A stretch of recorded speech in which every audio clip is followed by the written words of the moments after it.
Mr. Mason from Blackstone Ministerial Association. If you could come up. Is this yours? Miss Norton's on her way. She'll be here shortly. That's all right. Let's go to Lord in prayer. Dear Lord, we just want to thank you for this day. It's a day that you've made. We just want to rejoice and be glad in it. We know your word tells us that we have to pray for our state and national and local leaders, Lord. We ask you to tonight give them discernment, let their words be full of truth and integrity and honesty, but also love and mercy and kindness. Guide the proceedings, Lord. Help them do what they need to do to help us in this community. I pray all these things, Lord, in your Son's most precious, precious name. Amen. Amen. Yeah. Thank you. Please join us in the Pledge of Allegiance. I pledge allegiance to the flag of the United States of America and to the republic for which it stands, one nation, under God, indivisible, with liberty and justice for all.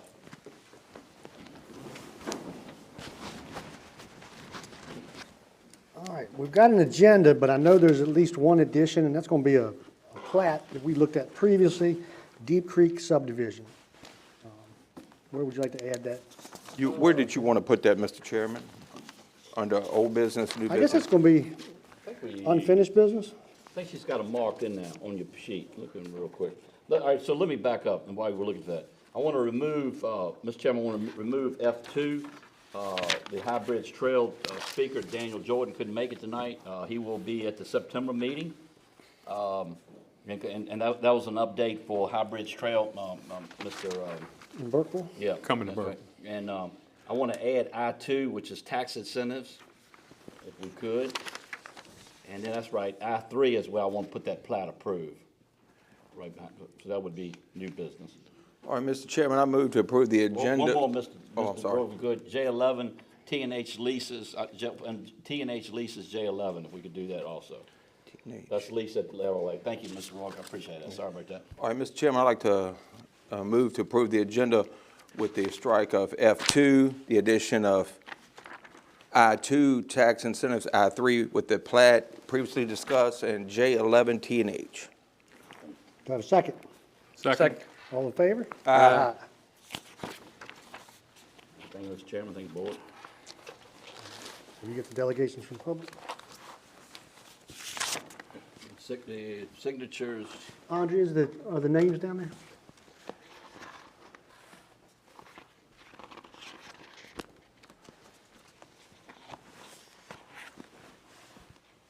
Thank you very much.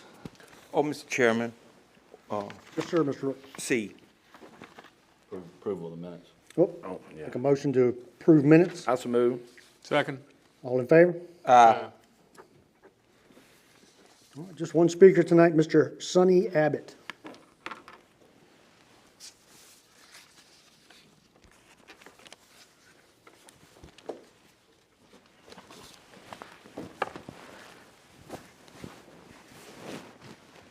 Mr. Chairman, members of the board, Good evening. I appreciate the opportunity. And as I stand here tonight, I stand here as a resident and in no other capacity. All right, can I pause you for 1 second, Mr. Abbott? We're going to have an incoming board member so she can hear what you have.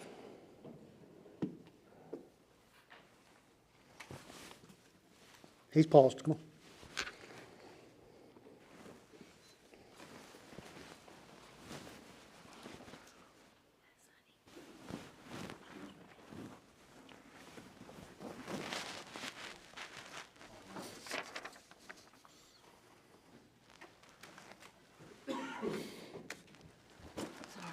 All right, Mr. Abbott, please proceed. Thank you.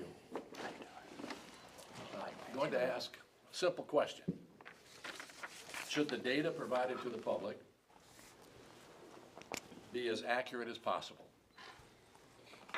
More specifically, the supervisor's book, the gray book that you all have a copy of, that the public is allowed to go through just prior to these meetings. I appreciate that the treasurer finally corrected an item that had been on the investment portfolio incorrectly for a number of months. That correction although it took months, finally happened. And hopefully, the treasurer will find it important enough to follow the Code of Virginia and provide the total as called out in the code. But in the book, in your great book, there are several submissions. One shows revenue of just over $1 million that was received in the reporting period for the book. Also, if you look at the investment portfolio, it dropped $1 million. And finally, the LRA CD matured in July. I think it was July 13th. And that was worth just over $55,000.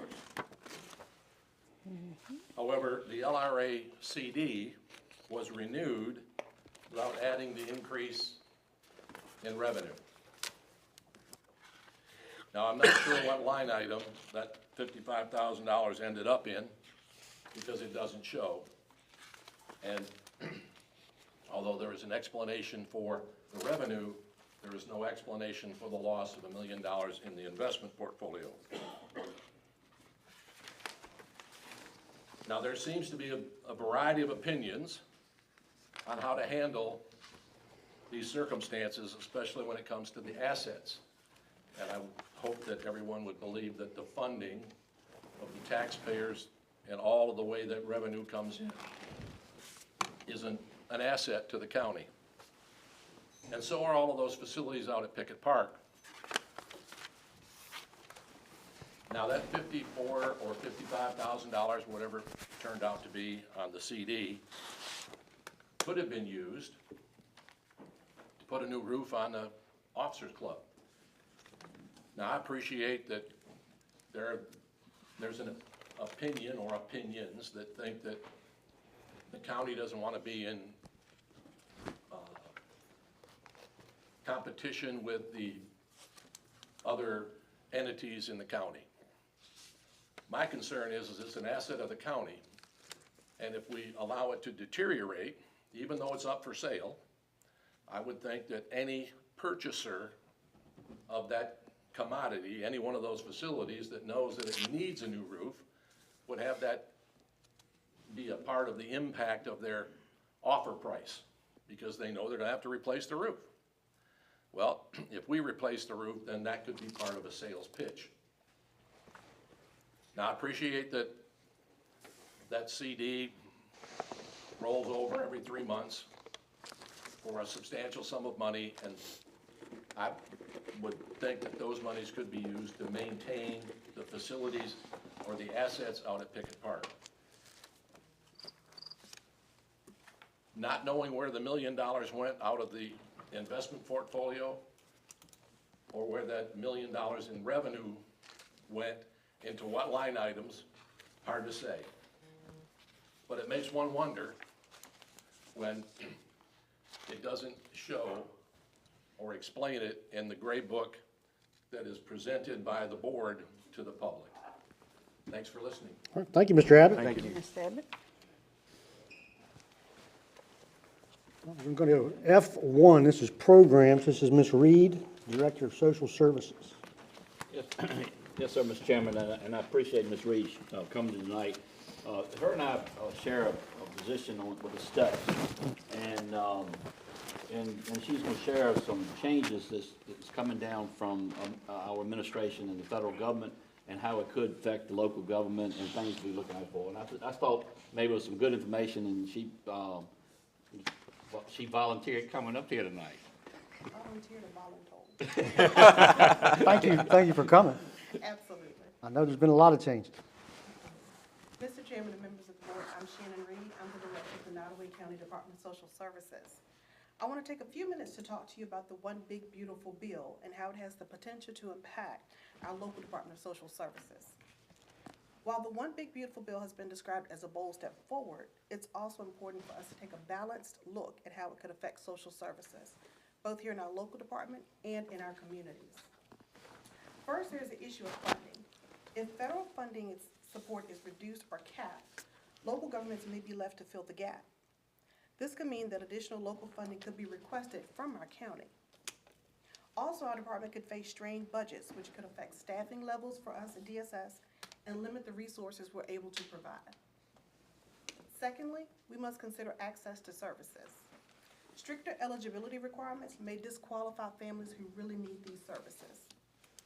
In practical terms, some households could lose food assistance, child care subsidies, or health care coverage at a time when these supports are critical to the functionality of the family unit. Third, the bill could add administrative burdens, enact new reporting requirements, and implement systems that would likely increase the volume of paperwork, case redeterminations, and other administrative functions. That takes our staff away from the hands-on work of helping families and creates frustration for the very people we're trying to serve. Another concern is inequality. Larger, better funded localities may be able to adapt quickly to changes, but smaller or rural communities like our own, they could struggle. That imbalance risks widening the gap between communities and creates a twofold problem. And finally, we can't ignore the people at the center of this. I have foster care children, youth, seniors, and individuals with disabilities who particularly are vulnerable to any disruption of services. If programs are consolidated or phased out, these individuals could experience delays or complete loss of support. That's going to hurt them. We know that crime often grows out of economic hardship, lack of opportunities, inadequate supports, and unstable home situations. These issues may arise and cause an increase in crime rates. When individuals are unable to ascertain what's needed for their daily survival, some of them resort to criminal activity. This could appear in the form of violent crimes, property crimes, theft, drug-related issues, or some other illegal activity. Rising cost of living, lack of affordable housing, and gaps in social services all put additional pressure on families, law enforcement, and community organizations. When people struggle to meet their basic needs, unfortunately, some turn to crime as a means of survival. It's imperative to understand that an increase in crime is often a reflection of broader social and economic hardships, which is why I'm here today. Let's be proactive versus reactive. These criminal acts are likely a last resort of survival for some families. Addressing these issues requires not only enforcement, but an investment in community programs, social services, and resources that give people alternatives to crime. So while the bill carries promise, it also carries risk. As a department, we have a responsibility to speak honestly about the potential impacts and to make sure the voices of the community, the families, children, and individuals who depend on us are not lost in the process. It's my intention that this presentation enlightens you to understand the possible plight that lies before us. We don't want to see a decrease in services from the department, nor an increase in crime, but these changes are possible. In summary, individuals will lose coverage and services, financial issues will exist, and some will not be able to find solutions to fix their problems. These federal changes will definitely impact us locally, and we will need your support and commitment to help those who truly need it. If you or someone you know needs assistance, have them reach out to the Department of Social Services here at Nottoway County. We'll do our best to serve our community. Thank you very much. Thank you, ma'am. Thank you. Good presentation. Mr. Chairman, if I may, I just would like to add something to that, because, you know, when we were talking about, people were talking about, like, when we get in, excuse me, when we get into the budget process, what can we cut, what can we cut, what can we cut? Well, we know the school, we've already seen the school, well, I believe it was last month, talking about, hey, we're going to need additional funding possibly for teachers next year. And some of the stuff that people are concerned about, that since some, like what Ms. Reed is talking about here, it's about how we have overlapping services in some of our other programs, STEP, PSR, stuff like that. So at some point, when we figure out where this needs to go, and I'm not suggesting that we cut anybody, but when it comes down to it, we may have to make some hard decisions as what to trim and where to put it, especially if the services overlap. And that's just more for us to have to consider, but we got to take care of our people here when we get into those considerations. It'll be a reallocation, I would imagine. We'll Yes. figure out what we have and what we can keep. All right, thank you, Mr. Rourke. Yes, sir.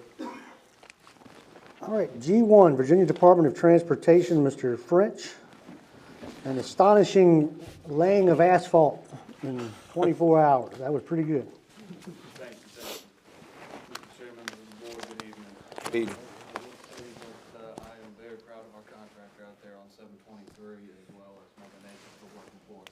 Yeah. detour.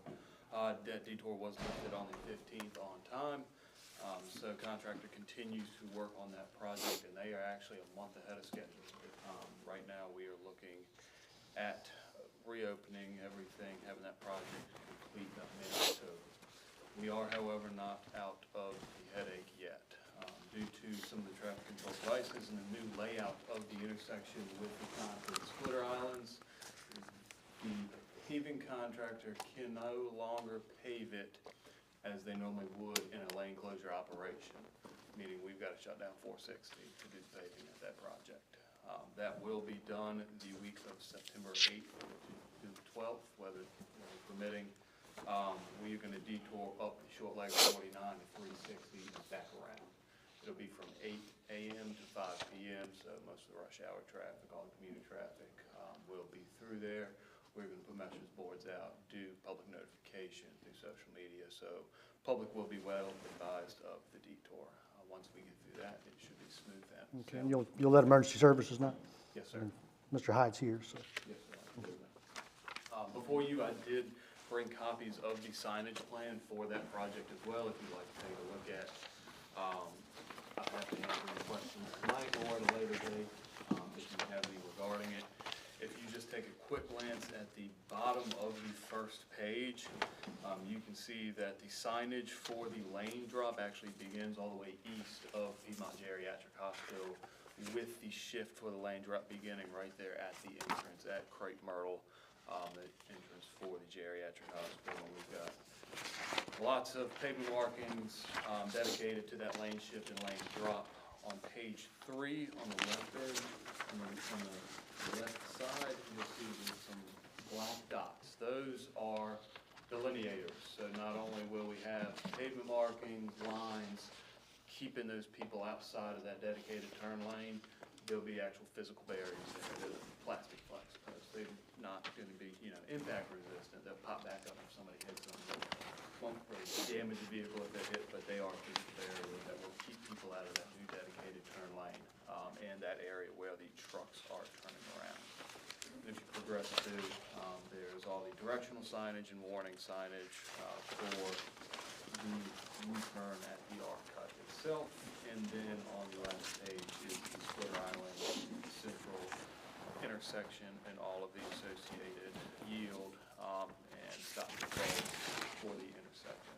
I know it's a lot to look at and take in at a glance. Like I said, if y'all want to take a look and have any questions, I just got one quick question. Does it, and I'm just thinking out loud here, does this make any sense to reduce the speed in this area for the first, say, 90 days? So there was a study done for a speed reduction as part of this project, and speed reduction was not warranted. I believe once it's implemented, if we start seeing any issues, we can request another speed study be done. And absolutely, once we're done with this, if the board wants to request a speed study be done immediately in that area, we're willing to do so. I don't know exactly if a new speed study from the board will be in conflict with our time restriction that we have to do a speed study associated with the project. Normal speed study, you can't do one repeatedly. There's a time threshold, I believe it's 5 to 10 years. Oh, okay. To do them, but, If we start seeing incidents out there, then we can point at that and say, yes, sir. okay.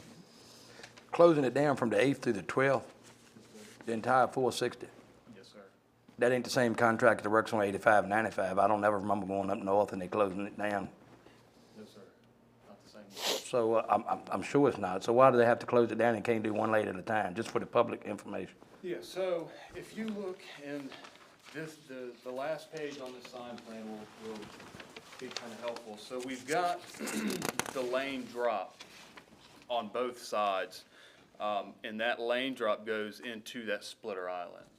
There's the triangular shaped islands that are part of the lane now. What's as it is right now and as it is before, what was the outside lanes, the through lanes, those are dedicated turn lanes. Now there are the triangular shaped islands. Those are raised concrete, and so we can't do a lane closure through there because the traffic couldn't traverse over the concrete islands. It was looked at doing all the paving ahead of time before. That's what I would've thought. Then we would have had to cut brand new asphalt to install the concrete, and we would end up having to go into more pavement work anyways. Oh, okay.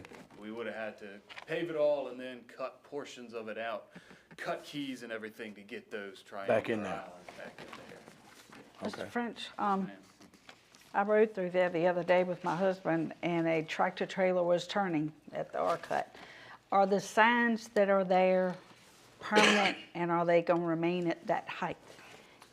Yes, ma'am, they should be. In order to open the R-cut itself, the U-turn itself. The reason I ask is this particular tractor trailer, every sign was blocking his view of us coming.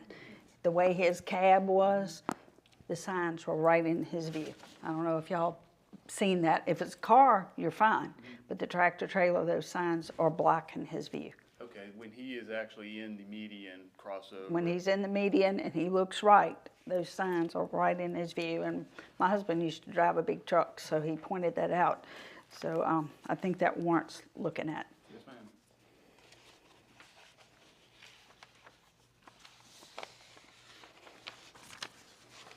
All right, any other questions? Anything, anybody else have anything for Mr. French? No, sir.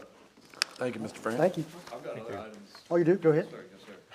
We finished the Crystal Lake Road Roll Rustic as well. We read that last week, so that project is off of the secondary six-year plan. I have not had a chance to look at our final numbers. If we're having carryover on the project, to work in our six-year plan in the spring, but that project is complete. We did the resurfacing on Jonesboro Road as well.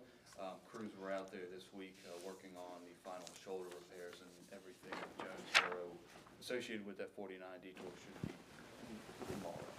We wrapped up our mowing cycle, in the past couple of weeks, and we are planning to do one more full cycle for the year. That'll likely start in the October timeframe. Edgeline rumble strips have been installed on 460 and 307. And the safety project, it was a large-scale highway safety improvement program, secondary roadway safety project. I believe I brought it up, might have been 2 months ago.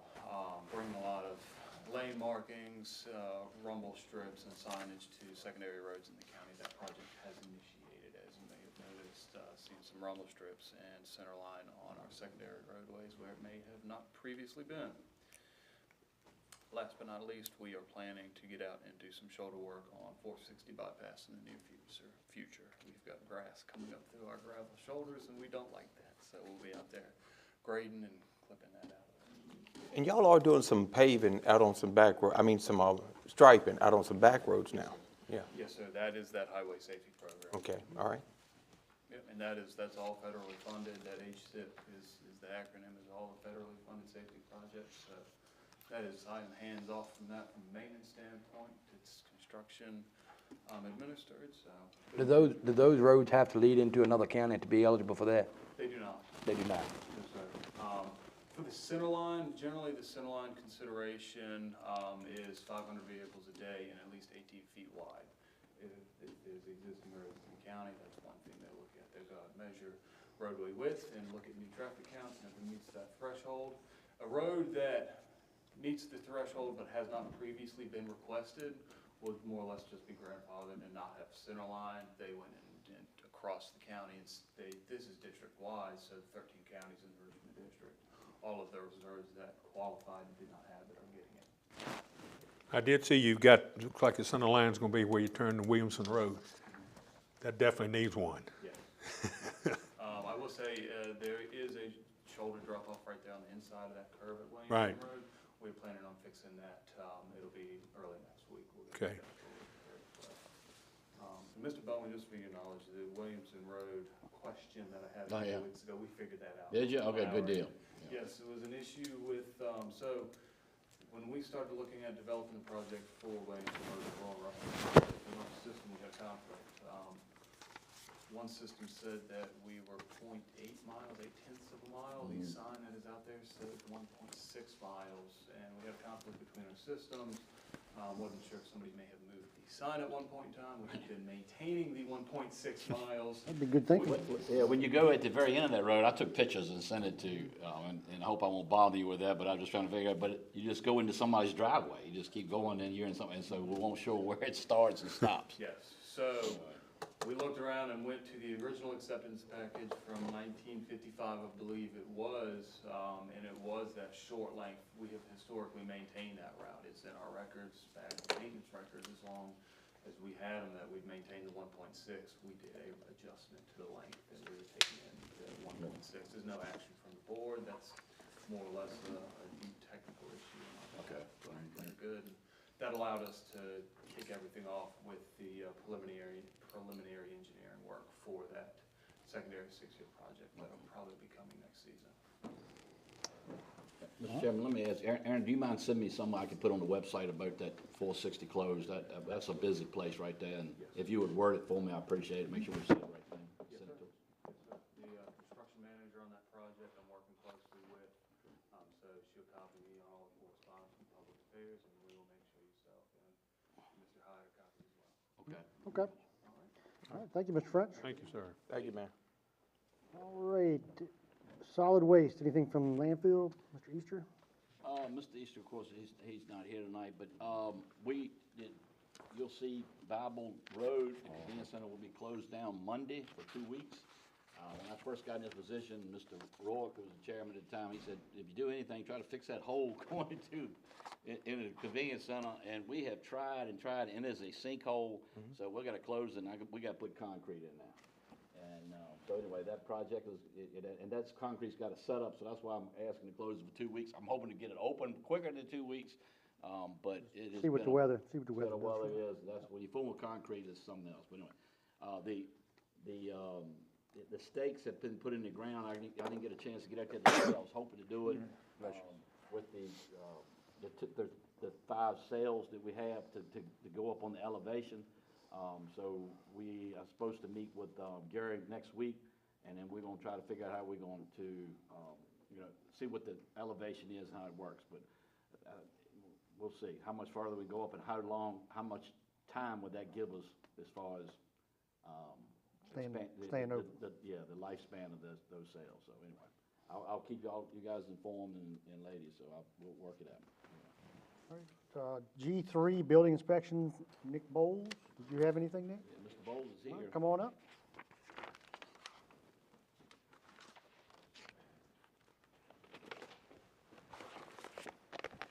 Well, I'll be brief.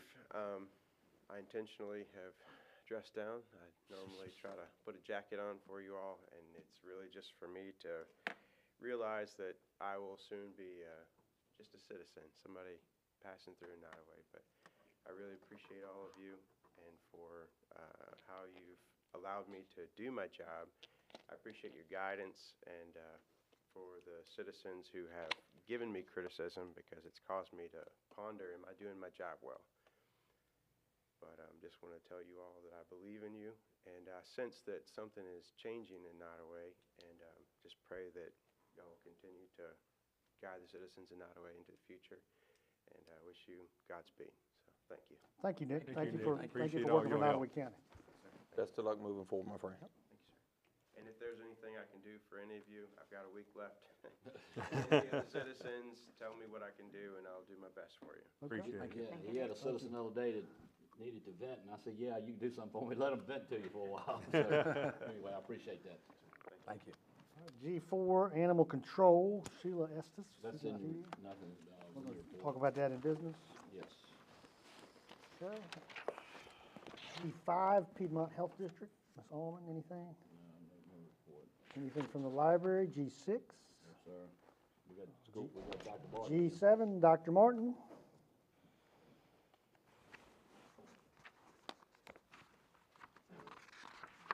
Dr. Martin could say anything to Mr. Abbott because he said he's just a citizen in here. That's right. She could be mean to him. That's a true statement, Steve.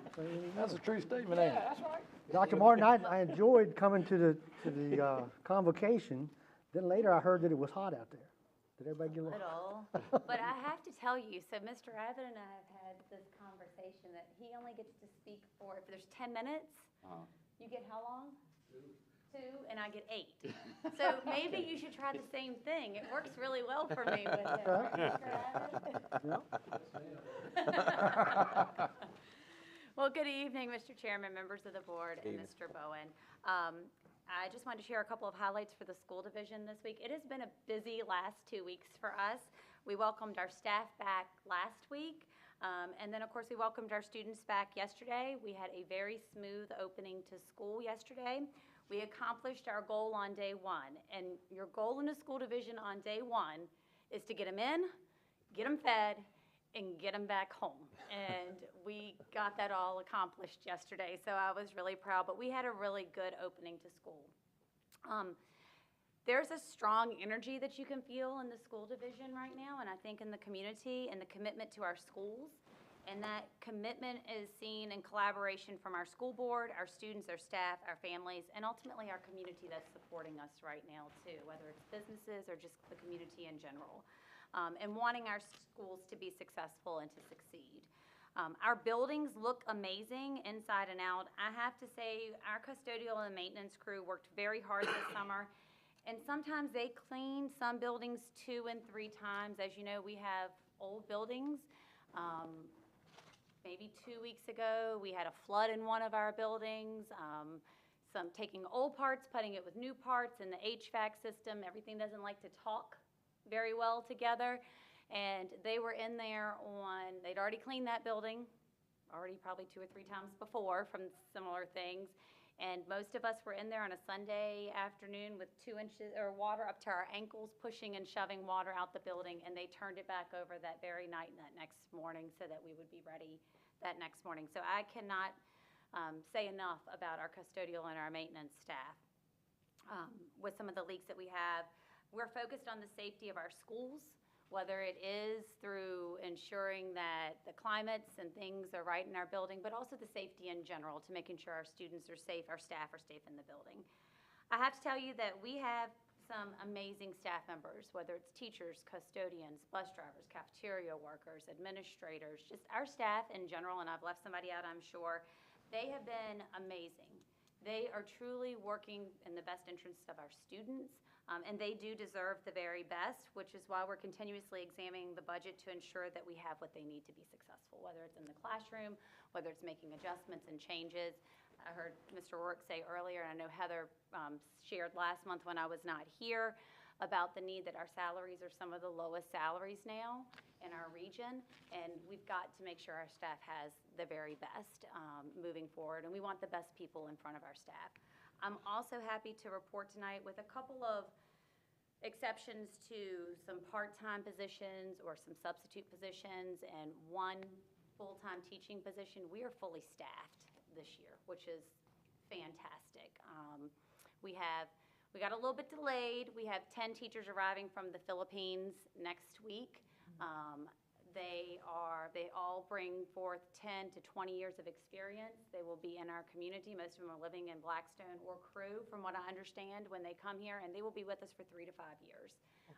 So we have several at the high school teaching math, some teaching science, some at the elementary school teaching as well. So we are excited. Is that some type of exchange program, or is that It is just an a teacher opportunity? exchange type of program.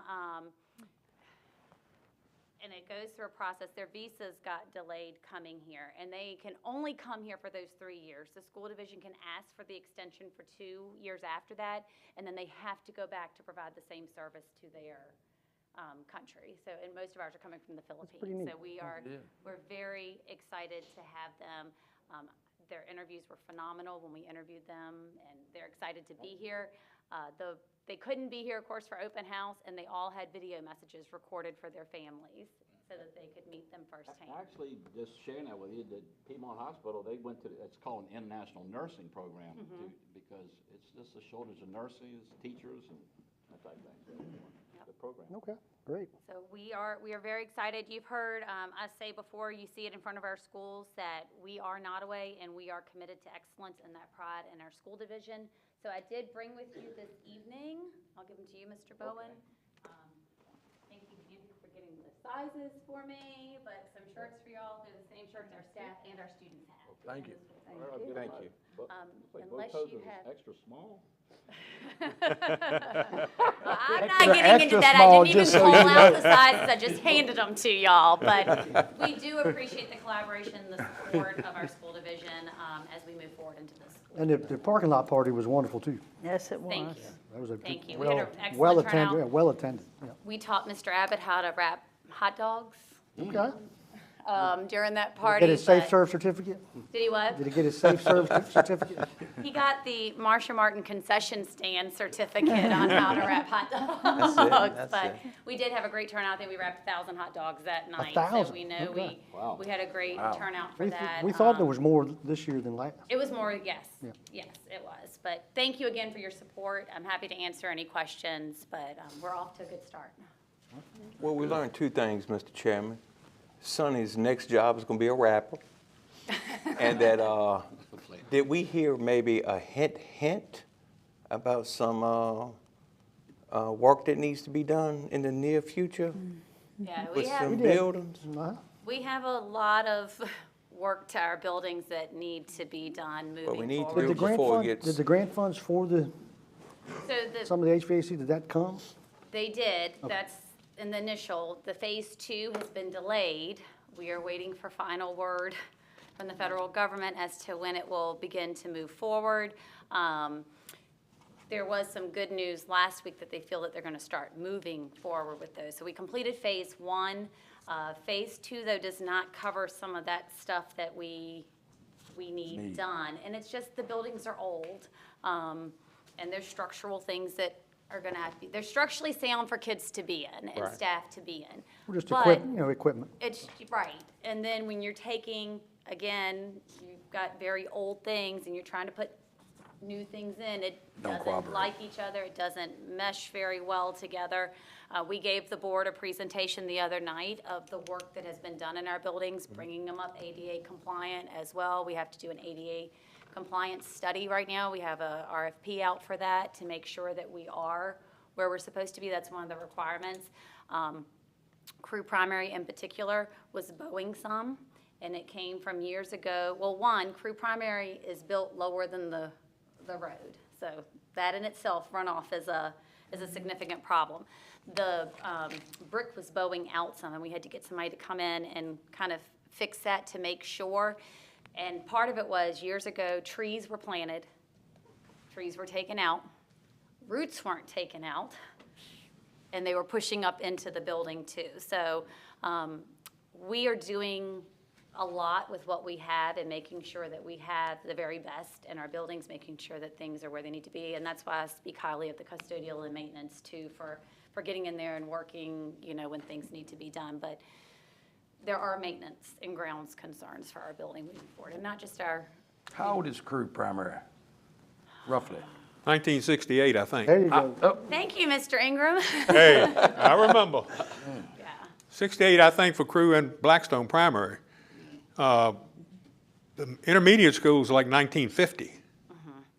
And then the newest building in the county is the high school, and that's 1995. So I was a sophomore that do year. do the arithmetic, that's 30 years ago. Yes. So, I mean, And you have to think too, so we are in part of a study, we were one of the school divisions, it's called the SASE, Supporting America's Schools Infrastructure Grant, where the state received money from the federal government to come in and do a study, and then teach us how to do a study on the other schools. They selected the high school for it. And so hopefully we'll get some good, they're bringing in outside people to look, to help us tell where the gaps and the holes are and what we need to do across the board with things. We're looking at the high school as well because the other schools are all connected, so we might get a little bit more bang for our buck in that one. The state is covering it. It's their cost, so they're bringing in outside people to us. But we also have to keep in mind, and we've talked about this before, like security vestibules. These schools are built in a time when you didn't need these features in them.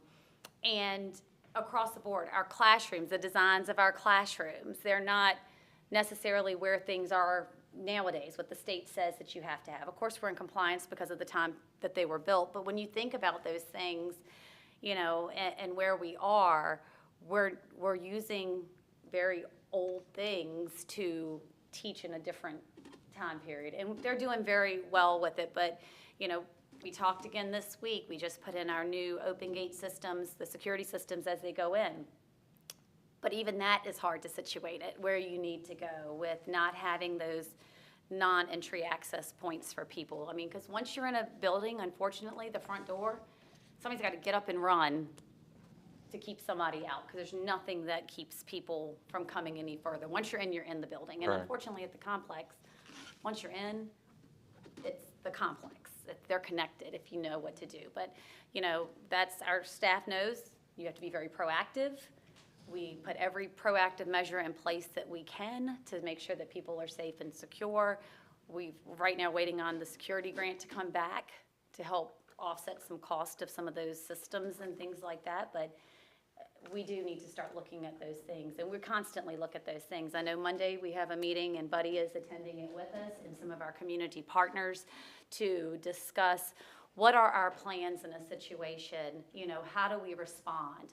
Where's our reunification places at, to make sure that our county emergency officials are on the same page that we are, so we have a collective plan as to what we need to do moving forward.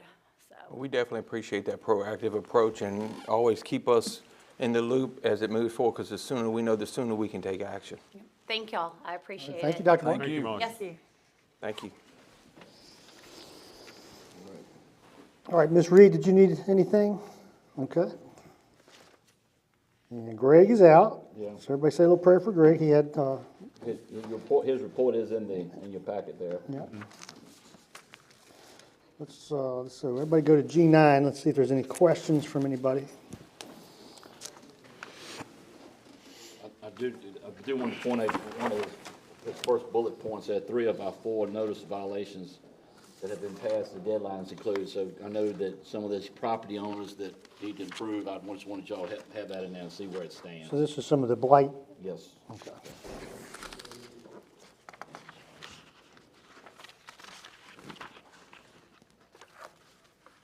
All right. Any members have any questions on Greg's report? No, sir. All right, we'll move on.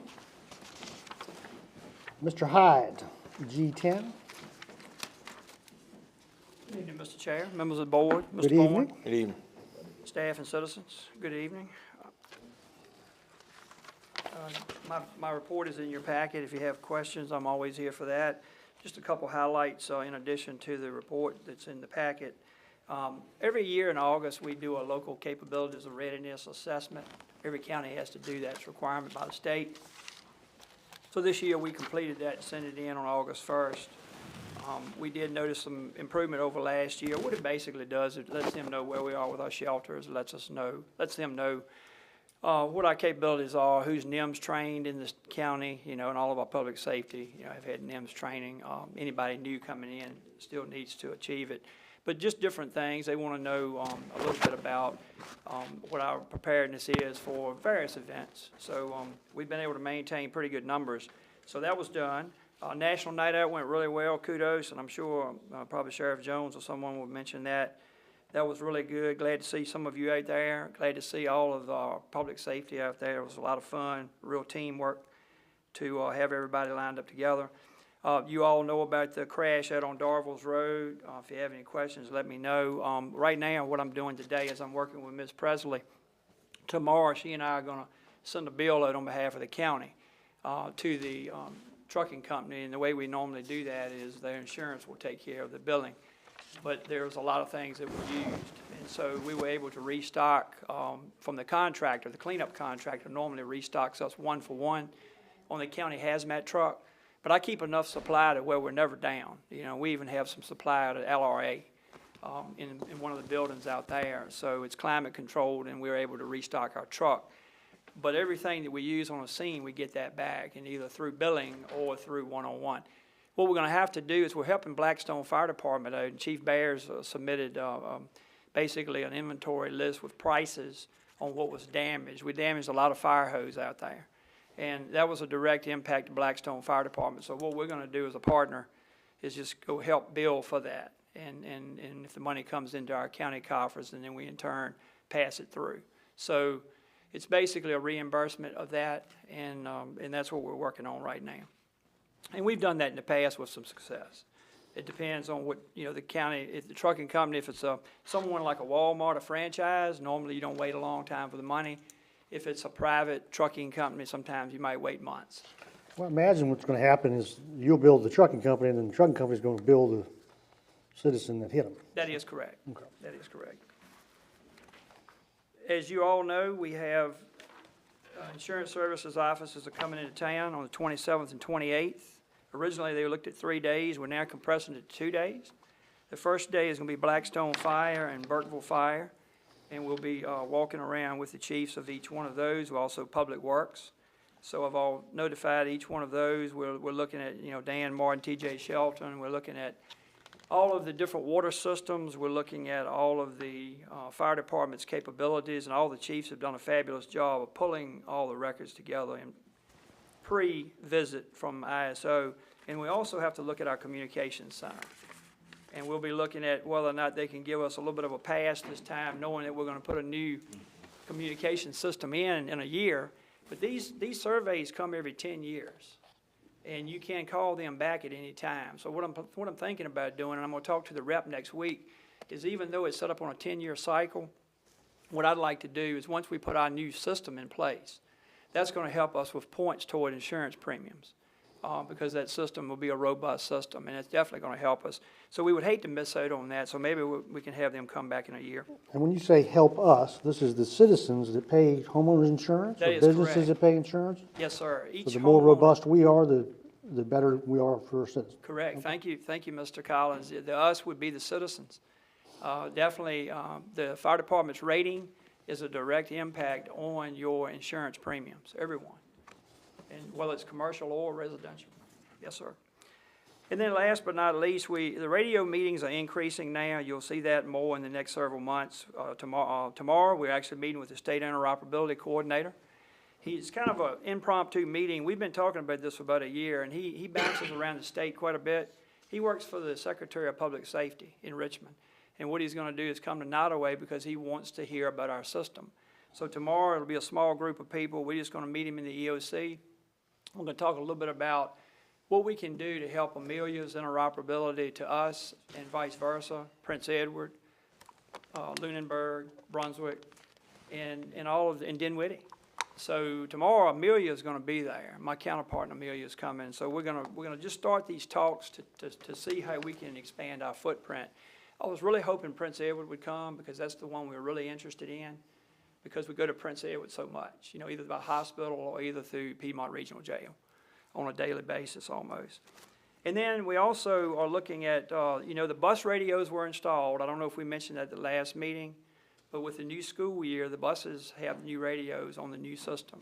And thanks to Dr. Martin and staff and Heather, basically Heather Mayer, they set a grant together and it paid for their radios. So they were able to move quickly on that, and they've been installed. Now you may be wondering, and I want the public out here to know this that are hearing this tonight, just because they have new radios doesn't mean the new radio system is now up and running. Well, we have a dual band radios on school buses. They're running on the old band now.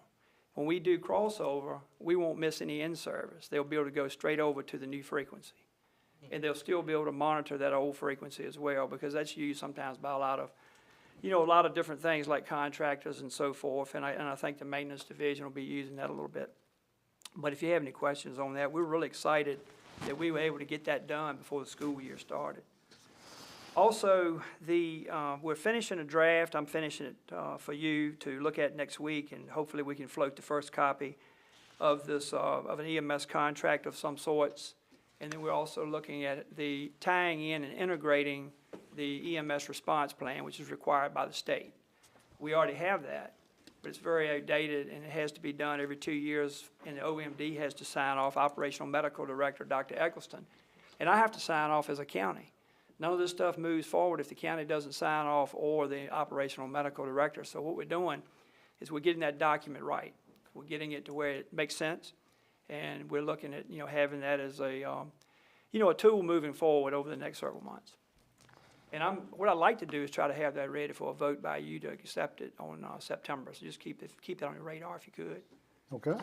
And I am talking to Mr. Williams at the squad about this, and we'll be giving them an opportunity to take a look at it as well. Everybody's involved, nobody's left out, and we will review that. Saturday, we're coming to Nottoway High School to have a photo shoot. Now, this is one of those 21 things in the fire and EMS study the gentleman mentioned last month. We do 14 of them now, 21 things that were identified in the study back in 21. This is the recruitment project that we've had on the radar for a while. We're getting together in the parking lot. Carl Bassfield from Blackstone is going to photograph all of our trucks of one type each in each agency in Nottoway County, and then we're going to stand the personnel in front with various gear, uniforms, whatever they may have on. EMS will be standing there in their uniform with a stretcher, firefighters in turnout gear, and we're gonna stage this to where we have a high quality photo by Carl. And what that will do is allow us to go to like, and I've talked to Mountain Creek Signs about making banners. So we have a budget for recruitment and retention. We have a plan for recruitment and retention. This is just one thing in that plan that we established about 2 to 3 years ago. So we're really looking forward to this, and this will be shared out on Facebook, and the pictures can be used for years. So we're really looking at getting this done with the modern apparatus that we have. And that's going to be at 10 o'clock by the practice field or Cougar Den. We haven't decided which end of the parking lot. We're probably going to go to the Cougar Den side and take this large photo. Tomorrow we have another drill with the Blackstone Army Airfield, and I'll be attending that. That's a military-only drill. They wanted a representative from the county.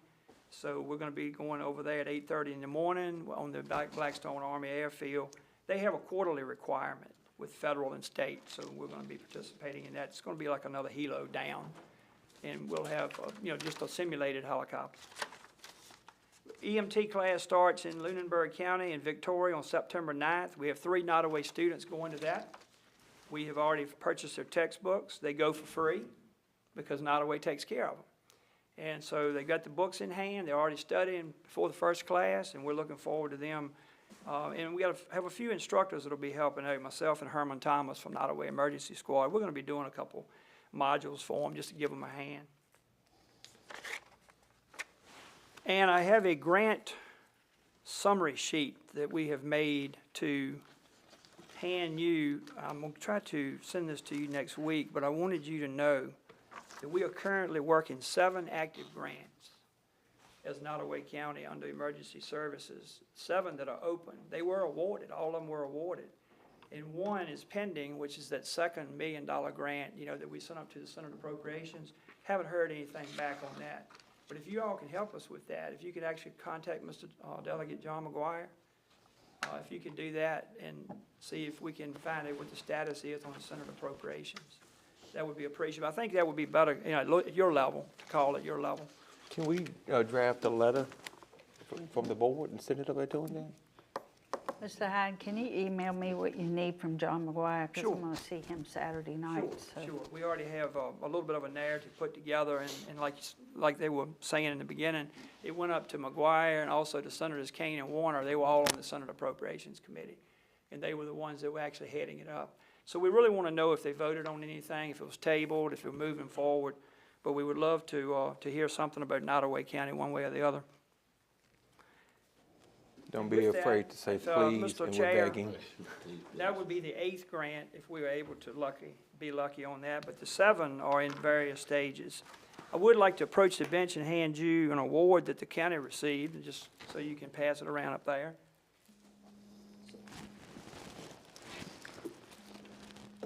Okay, this is Lexipol Connect 2024 Silver Award presented to Nottoway County Department of Emergency Services for excellence in online training management.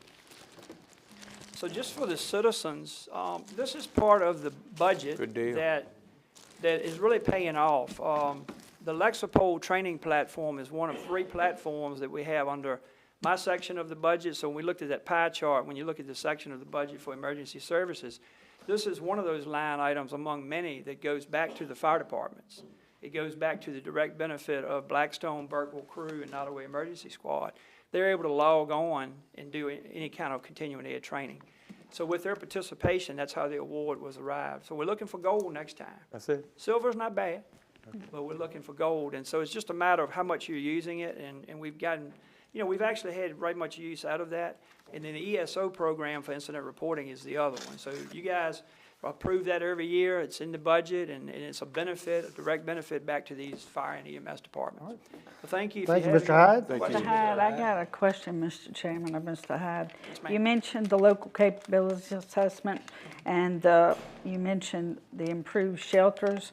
You may know Burkeville is closing their school.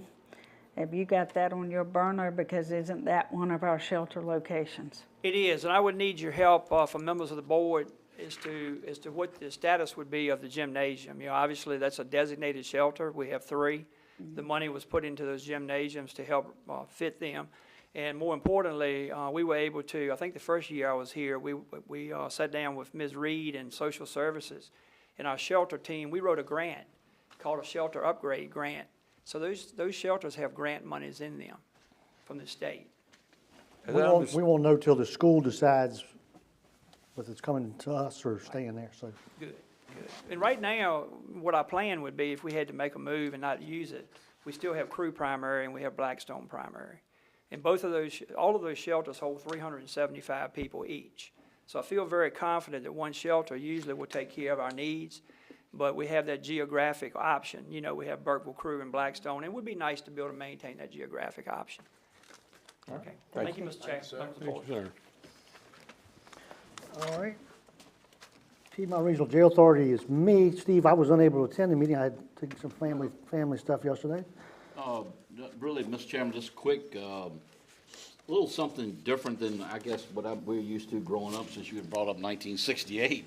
But anyhow, evidently, they're going through a paperless system. The reason why they're going through a paperless system, in other words, if you're an inmate at Piedmont Regional Jail, you will no longer get mail through the post office. They're finding out that paper is, they can lace it with drugs, and they'll eat the paper and OD. And I had a goat do that one time. a goat. Poor goat. Okay. Yeah, they really. So they take fentanyl, they take liquid fentanyl and put it on a piece of paper and then, Right. So actually, they got a system now that you will no longer use post office. They'll get electronic mail, and the staff can't bring paper in anymore. And he's got 3 or 4 areas locked down because of this problem that keeps getting in there, so. How about the state? How do they do it? Like I don't the know, I prison? didn't go that far with the Department of Corrections, I don't know, that's a good the question. mail actually goes to a facility, so there's another layer of costs. And gets scanned, and then it's available in their emails. And so now the inmates at Piedmont Regional Jail all have a tablet Yeah, so that they can check their mail. but I've never, I just. Are you serious? Each one of them got a tablet? They pay for it one time. Oh, the inmate paid for it. So if he don't pay, he don't get it. Oh, she, I got you. Is that an ongoing cost to the county for the Wi-Fi? I know it's probably. IT, ongoing cost, they had to hire an IT person. Right. Anyway. We did have, We had to hire a drug dog. I saw the, Or a taste tester. I did see the superintendent at another event, and he relayed that there's only 8 of our VCBR citizens in Piedmont Regional Jail. So that's down from low 20s, high 18, 19s. So that's a substantial savings. So hopefully we'll keep making noise, and they'll keep them at VCBR instead of going to. But Mr. Chairman and board members, it's scary because we just heard Dr. Martin. How would the school system fight that drug battle in the school system now? You think about that. Books, notebooks, paper, Right. calendars. But anyway, right. that was interesting. And That's all I then have. Pickett Park, anything on that, Mr. Bowen? No, just the only thing that the contract with Nottoway, the auctioneer firm, will end up for the bowling alley, August 29th. I have received some calls of interest, and so we will have to decide Our next method? our next method. And I think we need to make that decision in September. So I got some ideas I'm working on, and I'll share them with you as soon as I can put some together. And you gave them the option of making an offer now while the auctioneer's contract was still in place. They didn't want to. Right, that's right. But after August 29th, that we need to get that back on the front burner. Yep. Okay? Okay. That's it. And we'll go to Constitutional Officer, Jane Brown, Circuit Clerk. Robert Jones, I know you're not going to get away with it. You got to come up here now. tonight. Good evening, Sheriff. All right, as you all know, we've had probably a busy couple of months here, starting back with the camp. After the camp, we had the National Night Out, all good events, all good, well-attended events.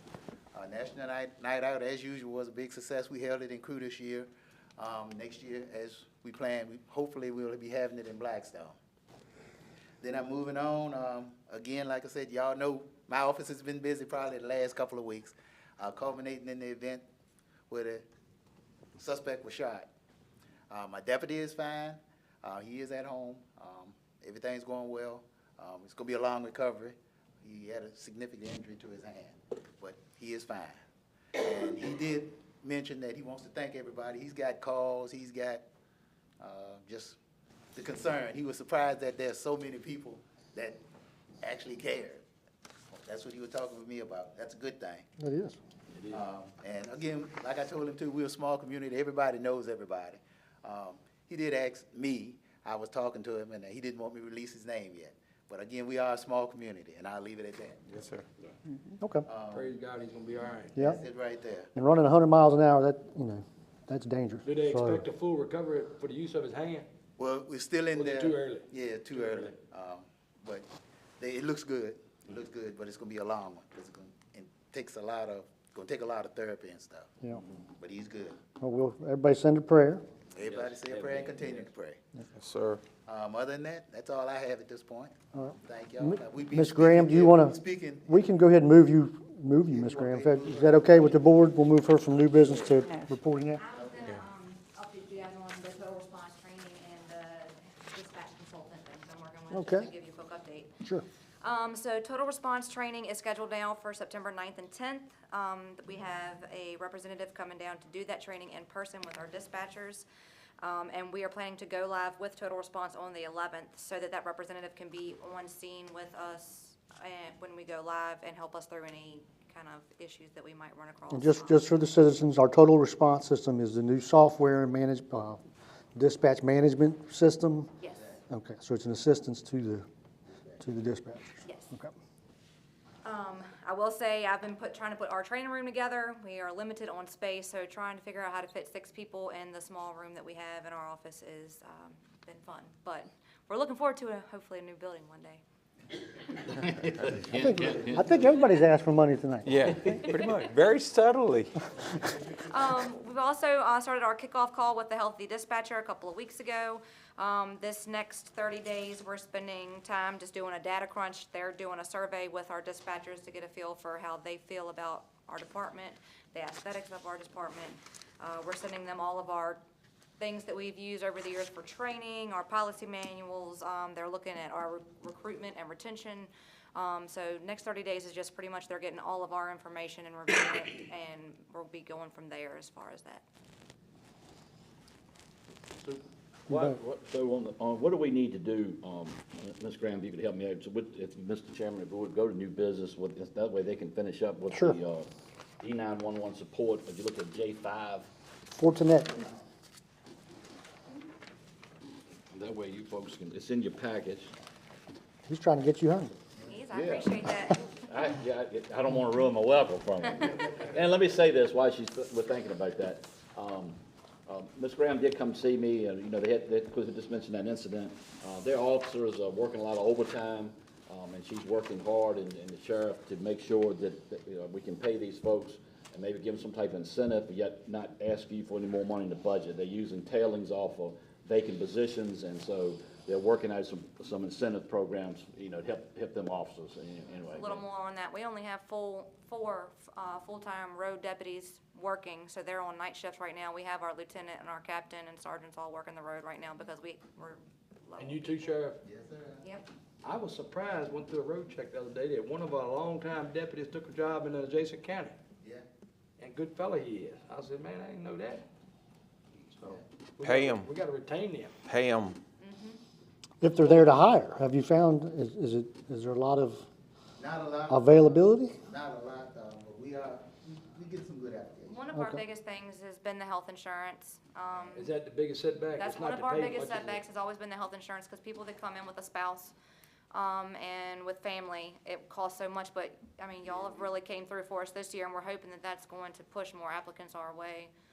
And we're trying to incentive with our vacancy savings for a sign-on bonus to try to get people in the door. We'll see how that works. That we've never done something like that before. Well, there's bonuses on billboards all over the south side, so. Yeah. Are we writing many traffic violations to stimulate the economy for Nottoway County? Yes, sir, we are. Are we? Because we adopted that through the county code from the state, that money come directly to the county, correct? Well, most of it, the Yeah, serious stuff. it was already, some of it already was. State, with the county stuff, yes. Yes, that's right. Minor stuff, we can write it and it goes into the county cost. Speeding ticket or whatever, I was told, okay. Yeah, on the J5, what we need to do, I need the board to appropriate $22,761.57. And, I got Miss Presley over there, we will probably pull funds from, maybe E911 to appropriate that. And that is, just to be clear, that is to pay what now? That is the maintenance cost. So when we found out we needed to do a refresh, our 5 years is up on our 911 system.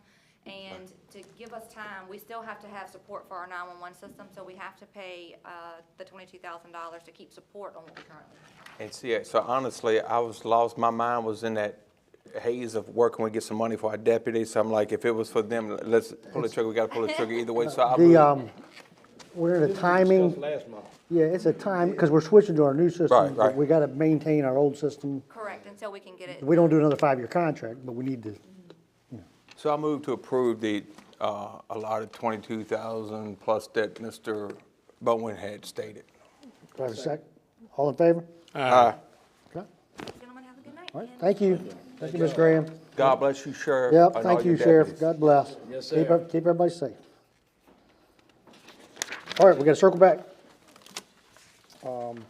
Tammy Rayford, the treasurer. Anybody, anything? Her report's in your package. Okay, that's gonna be H3. Does anybody have any questions?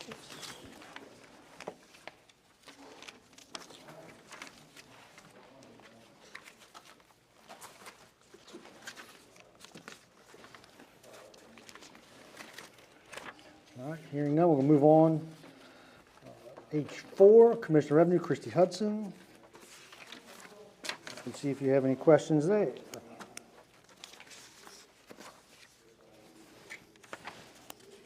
All right. H5, Ms. Watrous, Commonwealth's Attorney.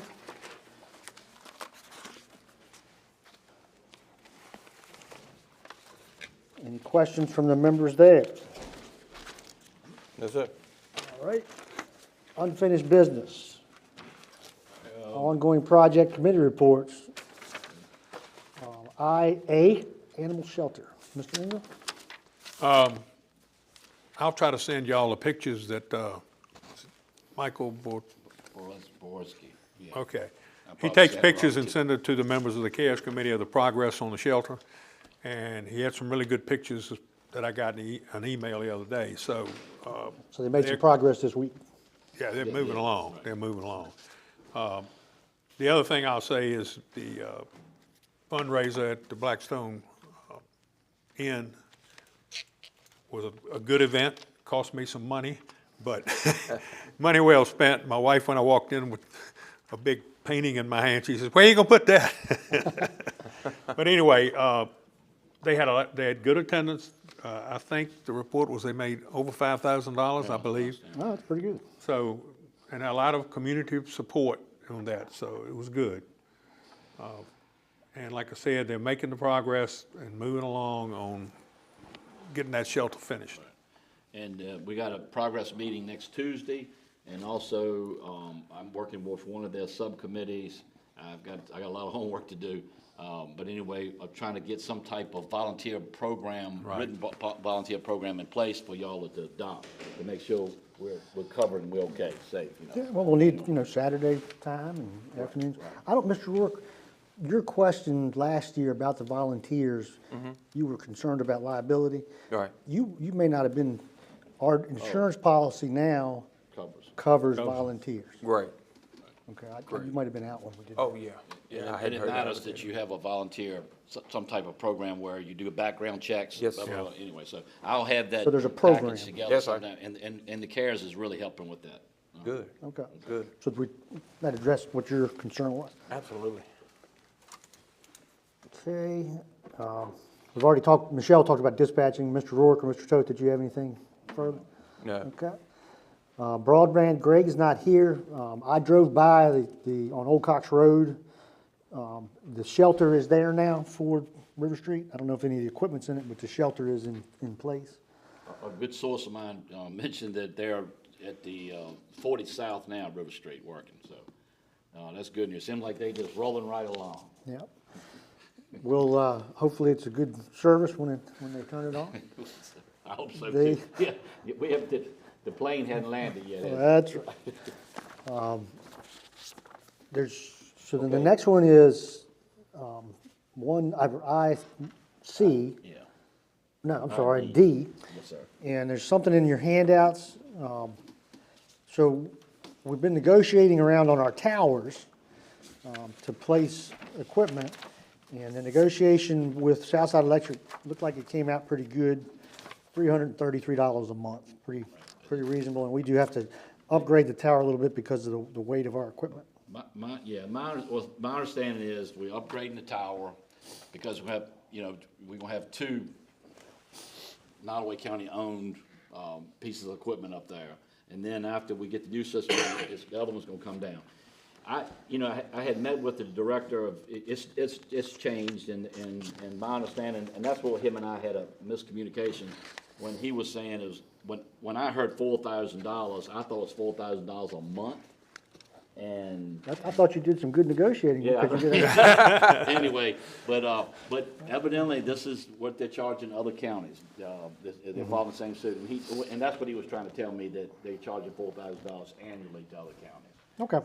And I misunderstood. Yeah, that's much that's better reasonable. than what the Right, original right, comment right, was. right. There was discussion with another county, they're having to put equipment on a tower, and they were told $6,000 a month. So we do need further investigation about what's gonna be available on our new tower. And, can there be some income there that's gonna, it sounds like it could be substantial income. So, Yeah, let's don't, we're not in end zone yet, let's don't dance too early.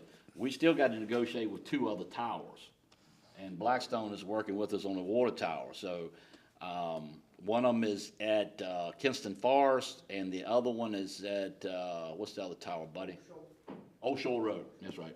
So, anyway, we still got, and you're right, what we're trying to figure out, whatever it cost us to rent a space on other towers, we want our tower at least to offset that. You know what I'm saying? I'd like it to make money. Oh, I know you all did, Mr. Chairman, I know, and I think the other four feels the same way, that's right.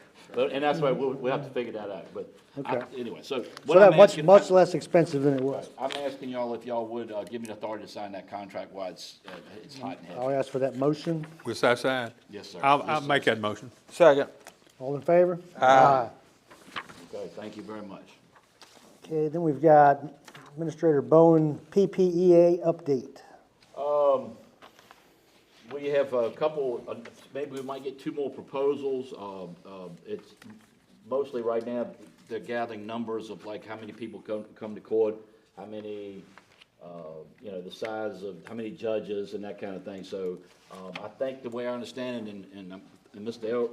Gary Eldridge here, I think it's something like September 15th is when that ends, and then we have to let the judge's lawyer know our plan October 12th or something. That name, am I close, Gary? Those deadlines are pretty close. Pretty close, okay. So anyway, so right now, we'll see what happens before September 15th, and I will share those proposals with you, and then, I guess we'll have to figure out, we'll have to reconvene somehow. Okay. All right.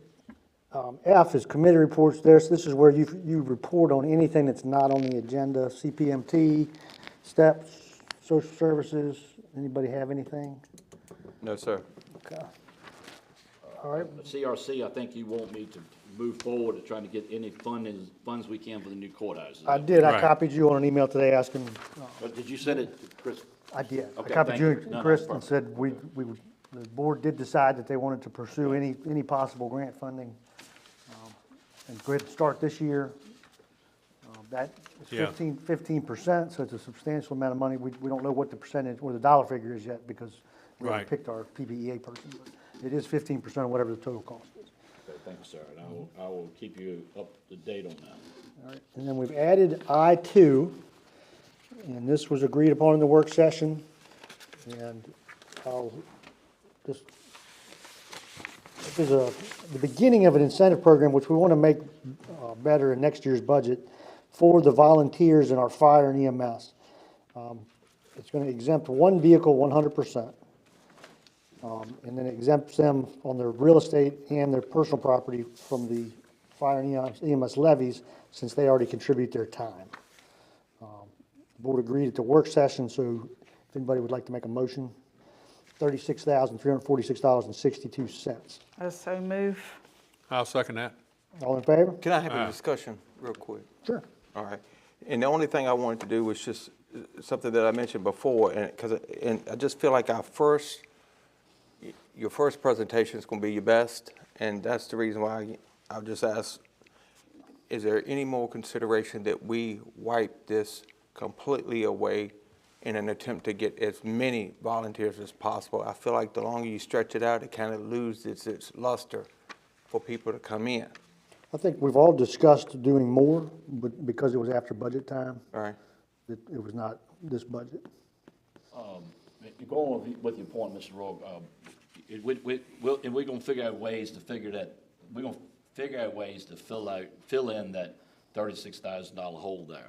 And so next year, I'm gonna try to add something to the budget to see if we can do what you were asking, maybe to go a little bit further. But I think that, and I've been very thankful for the leadership for our firefighters and emergency services, and of course the squad.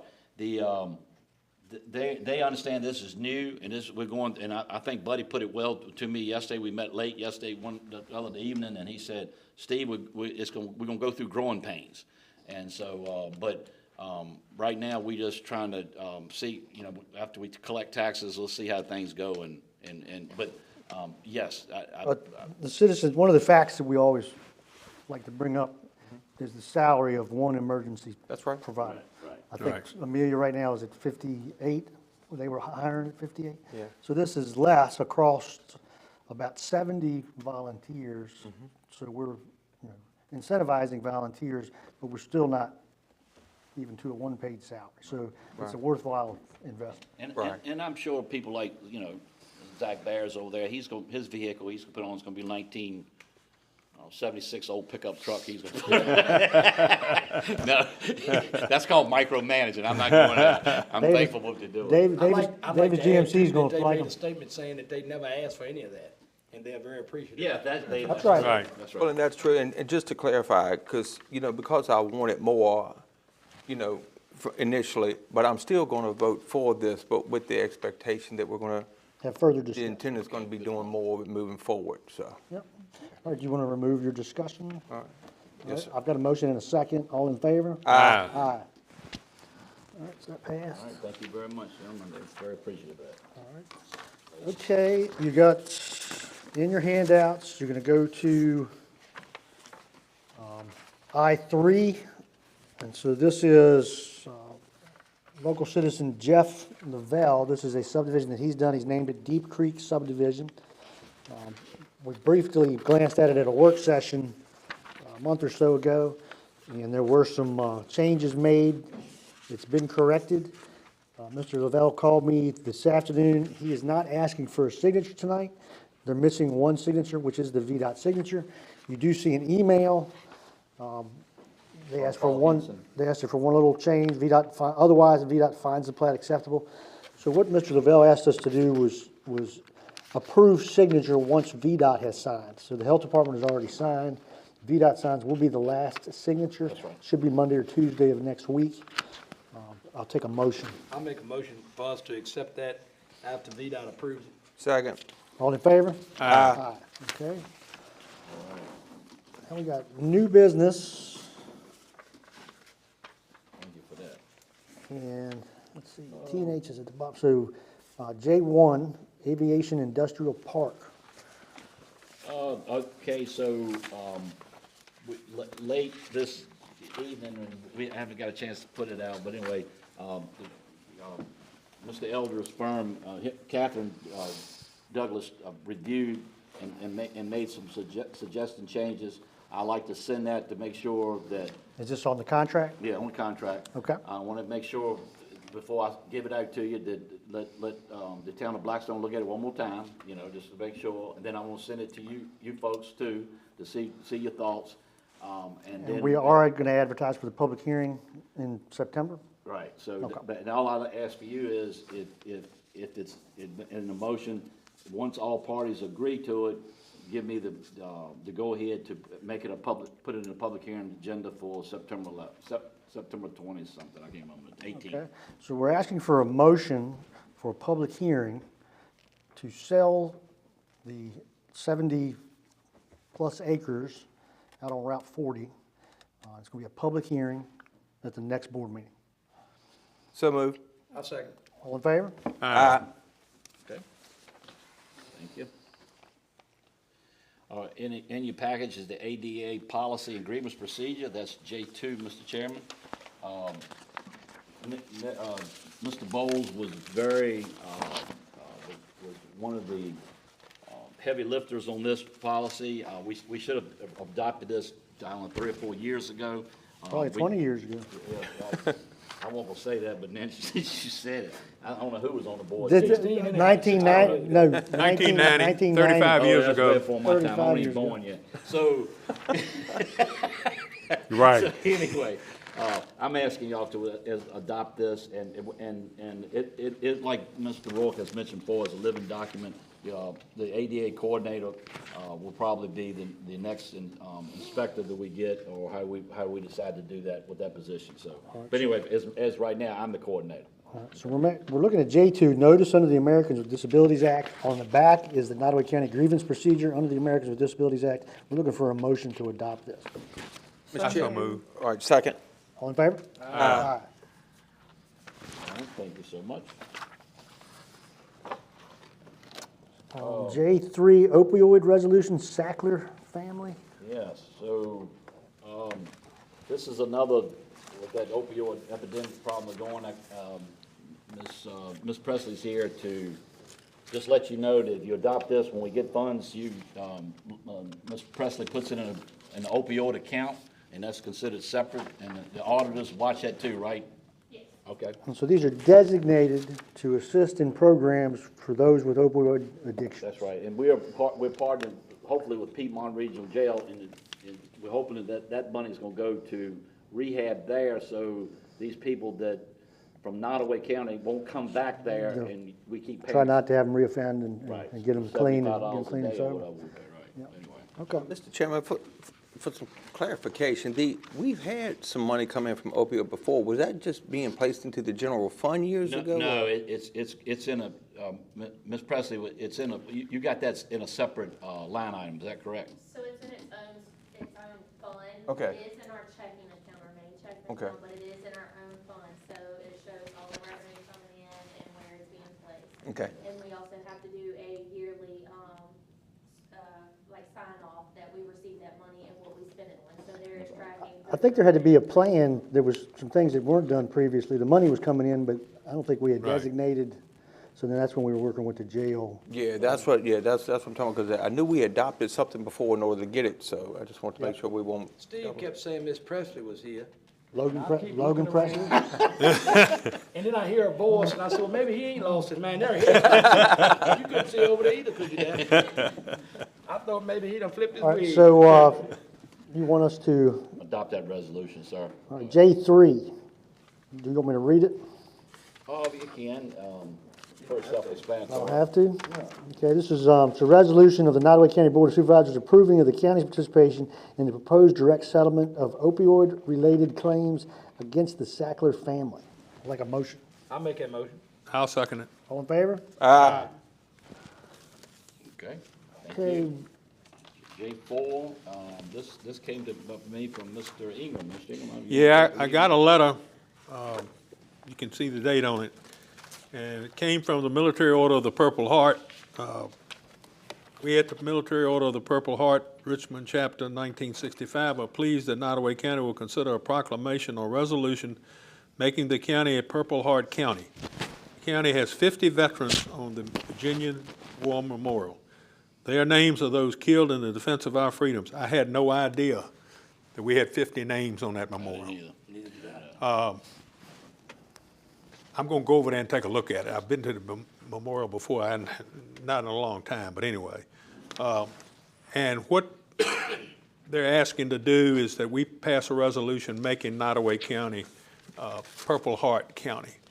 And they've got several different ones, and I think, I'll work with Steve and we can get a resolution together. Absolutely. This kind of strikes hard to me because one of my best friends in high school was wounded in Vietnam, I think a mortar. He woke up a month later in Japan in a hospital. And he came home and he had a rough time in the beginning, but he ended up going to Virginia Tech, finishing, had a very successful career as a forester, and is now retired and living on Amelia Island in Florida. And he always texts me. He texted me today about my birthday, and said, glad you made another year, but I think about him and a lot of other people. This got me thinking about at my little church at St. Mark's. There's a plaque in beside one of the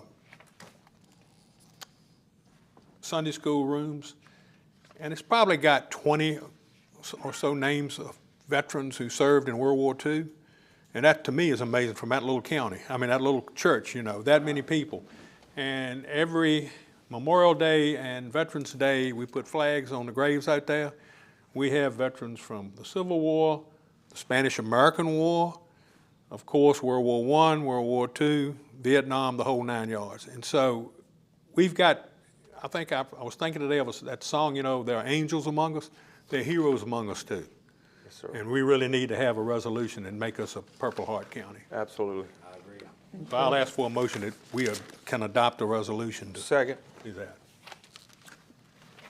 All in favor? Nah. We don't have the resolution written yet. Right. He said that we do it. To work on it, yeah. And we got some examples that we can Yes. probably start off. Amelia's got one here. Chesterfield Good. got one, yeah. And Mr. Ingram, you said that, and I had to go see my son the other day, and then anyway, down in Carolina, I was coming up to 85. And it's what they call Virginia the Purple Heart State. Right. Yeah, anyway, that was on the 85, but anyway. All right, we've already covered J5, Ms. Graham with the Sheriff's Office, we've covered that. Ms. Norton, can you address the next one? This is a solar project. I do have to recuse myself from any discussion Yes. due to my employment. Mr. Bowen, do you have an update on that? So, on the Rocky Ford solar project, and we might as well talk a little bit about Inverness Road, because that's really planning. Inverness. Inverness, excuse me. Thank you. I look from Berkeley, I don't know that, Duck Pond. So, on the Rocky Ford project, in September, they're asking for that to go in front of the Planning Commission, and they're asking two things. They're changing the language to include solar in the definition, somewhere in the definition of utilities, thank you. And it was one more thing, changing rural rustic to conservation, some of the property. That is going in front of the Planning Commission in September. Now, the Planning Commission, and just put that in the box for a minute, the Planning Commission had the Haney project came in front of them, and I'll let Mr. Ingram report on that. Yeah, I was there. There were a lot of good questions from the Planning Commission. There were several people from the public who commented on it. One of the, I think there were 3 different requests to reduce setbacks in that proposal, and Specific to the Haney. yes, specific to the Haney. One was 100 feet from 723. One was like 350 foot from a home. Our ordinance says 1,200 feet. Our ordinance says 300 feet, and so there were 3 different requests for that. What really got into it was the historical designation of the property. Mr. Haney said that he could not say that the National Trust would approve it until we would have to approve it, then the National Trust would tell him whether they could do it or not. Well, that's crazy to me. And a lot of people, and so the Planning Commission people said, we can't vote on this until we get some kind of idea. And another thing was, who's gonna own the project? Because he keeps talking about Dominion, but he doesn't have any firm commitment, I don't think, from Dominion. He didn't say that he did. He just said we're anticipating that it's gonna go, Dominion's gonna take it over.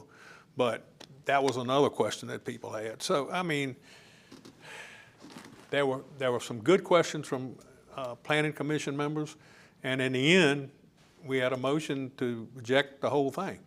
Now, one of the things, and I think we were convoluted in the way it was done, the question was, one of the things we voted on was, did it meet our comprehensive plan? Well, I'll talk to Steve after that, and I think the big thing would be the historical part of it. Because our comprehensive plan says, we're going to protect historical, and that home and that farm is one of the most historical farms in Nottoway County. I had heard that, but one question I got when you said protecting the historical part, let's think about the courthouse just for a moment. We can do a lot of stuff up here at the complex, but we can't really fool with the circuit court building itself. That's correct. So in his historical part, is it just on the house or the property? No, it's a whole farm.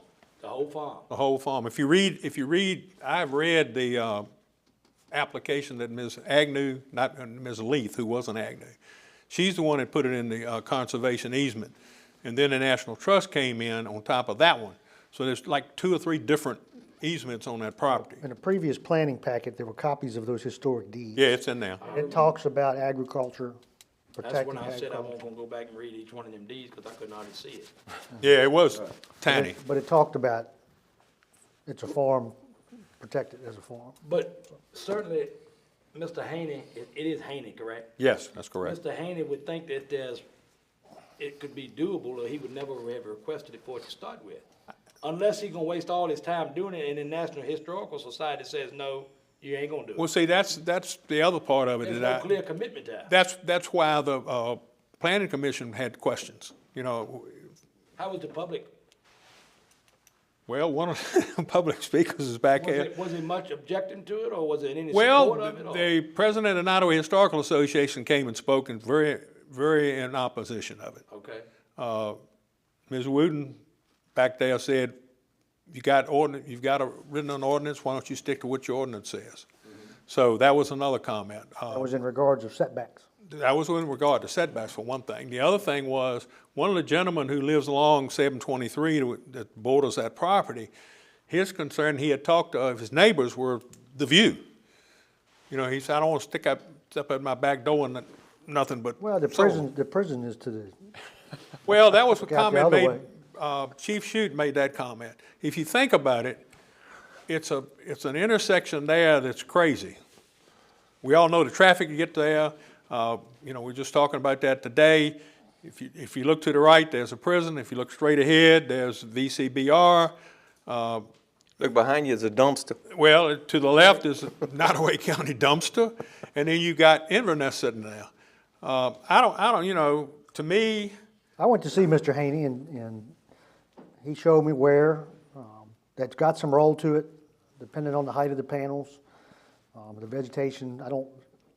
In just a few short years, I don't believe you'll be able to see them. He said that the panels will be 12 feet in the air. Yeah, but he's gonna plant, there'll be a planting in there. Take a long time for those plants to grow that tall. You gotta get some of them fast-growing plants, Mr. Well, it's already got, if you ride down 720, it's already got terrain. Mr. Chairman, each one of everybody on this board had listened, had conversations on Rocky Ford project, so you gotta handle that. I talked to Mr. Haney yesterday, and I said, we were talking about the next step. I said, would like to come in front of the board, not in a public hearing, but at our work session, to answer any questions that, like you were asking. If y'all okay, I'll put him on the docket for that in the next work session. Because we did do that for the Rocky Ford. We invited them to our work session. But in a nutshell, Mr. Ingram, Planning Commission due to the historical point That was part of it. and a conflict with comprehensive plan, that's why they voted. Yeah, It's, there were, like I said, there were a lot of different questions about that. It's a chicken or the egg, because the historic folks want to see what the county does and see if they agree with that. Is it restrictive enough or not? And so then now the county's saying, well, we want them to do it first. They don't have an ordinance. They don't have a solar planning commission. So it's really going to have to come from the county first. If we come together with Mr. Haney and have an idea that this could be a solar project. So if we say, okay, redesign it at 300, 1,200 from a home, and then site it, and maybe now it's only 20 acres. And the planning commission says, okay, you've met the requirements. And then you can give that to the National Historic Trust, and they'll say, okay, this is or is not okay. That's my feeling. I agree. Well, yeah, but invite him to the work session. Listen, I mean, this is part of my report, and I'll say it now. Before Christmas, you folks are gonna have some solar public hearings. You know it's coming. Oh, ain't no doubt. Yeah, okay. How that's many right. of y'all went to, Mr. Haney offered to the public a open session? went to it. I know you went. You were able to go. I went, There were several citizens there. yeah, I went, well, just on a Sunday afternoon, I called him. Oh, yeah, Or I Saturday. remember that one. I went It was to- Saturday when I went to CARES Group. My wife and I went and visited. Mr. Bowen, back to Rocky Ford. Okay. I did talk with Phil Miskovic today. John, I tried to get in touch with you and we crossed wires. Right. But the town of Crew has no opinion on this solar project because they don't deal with solar.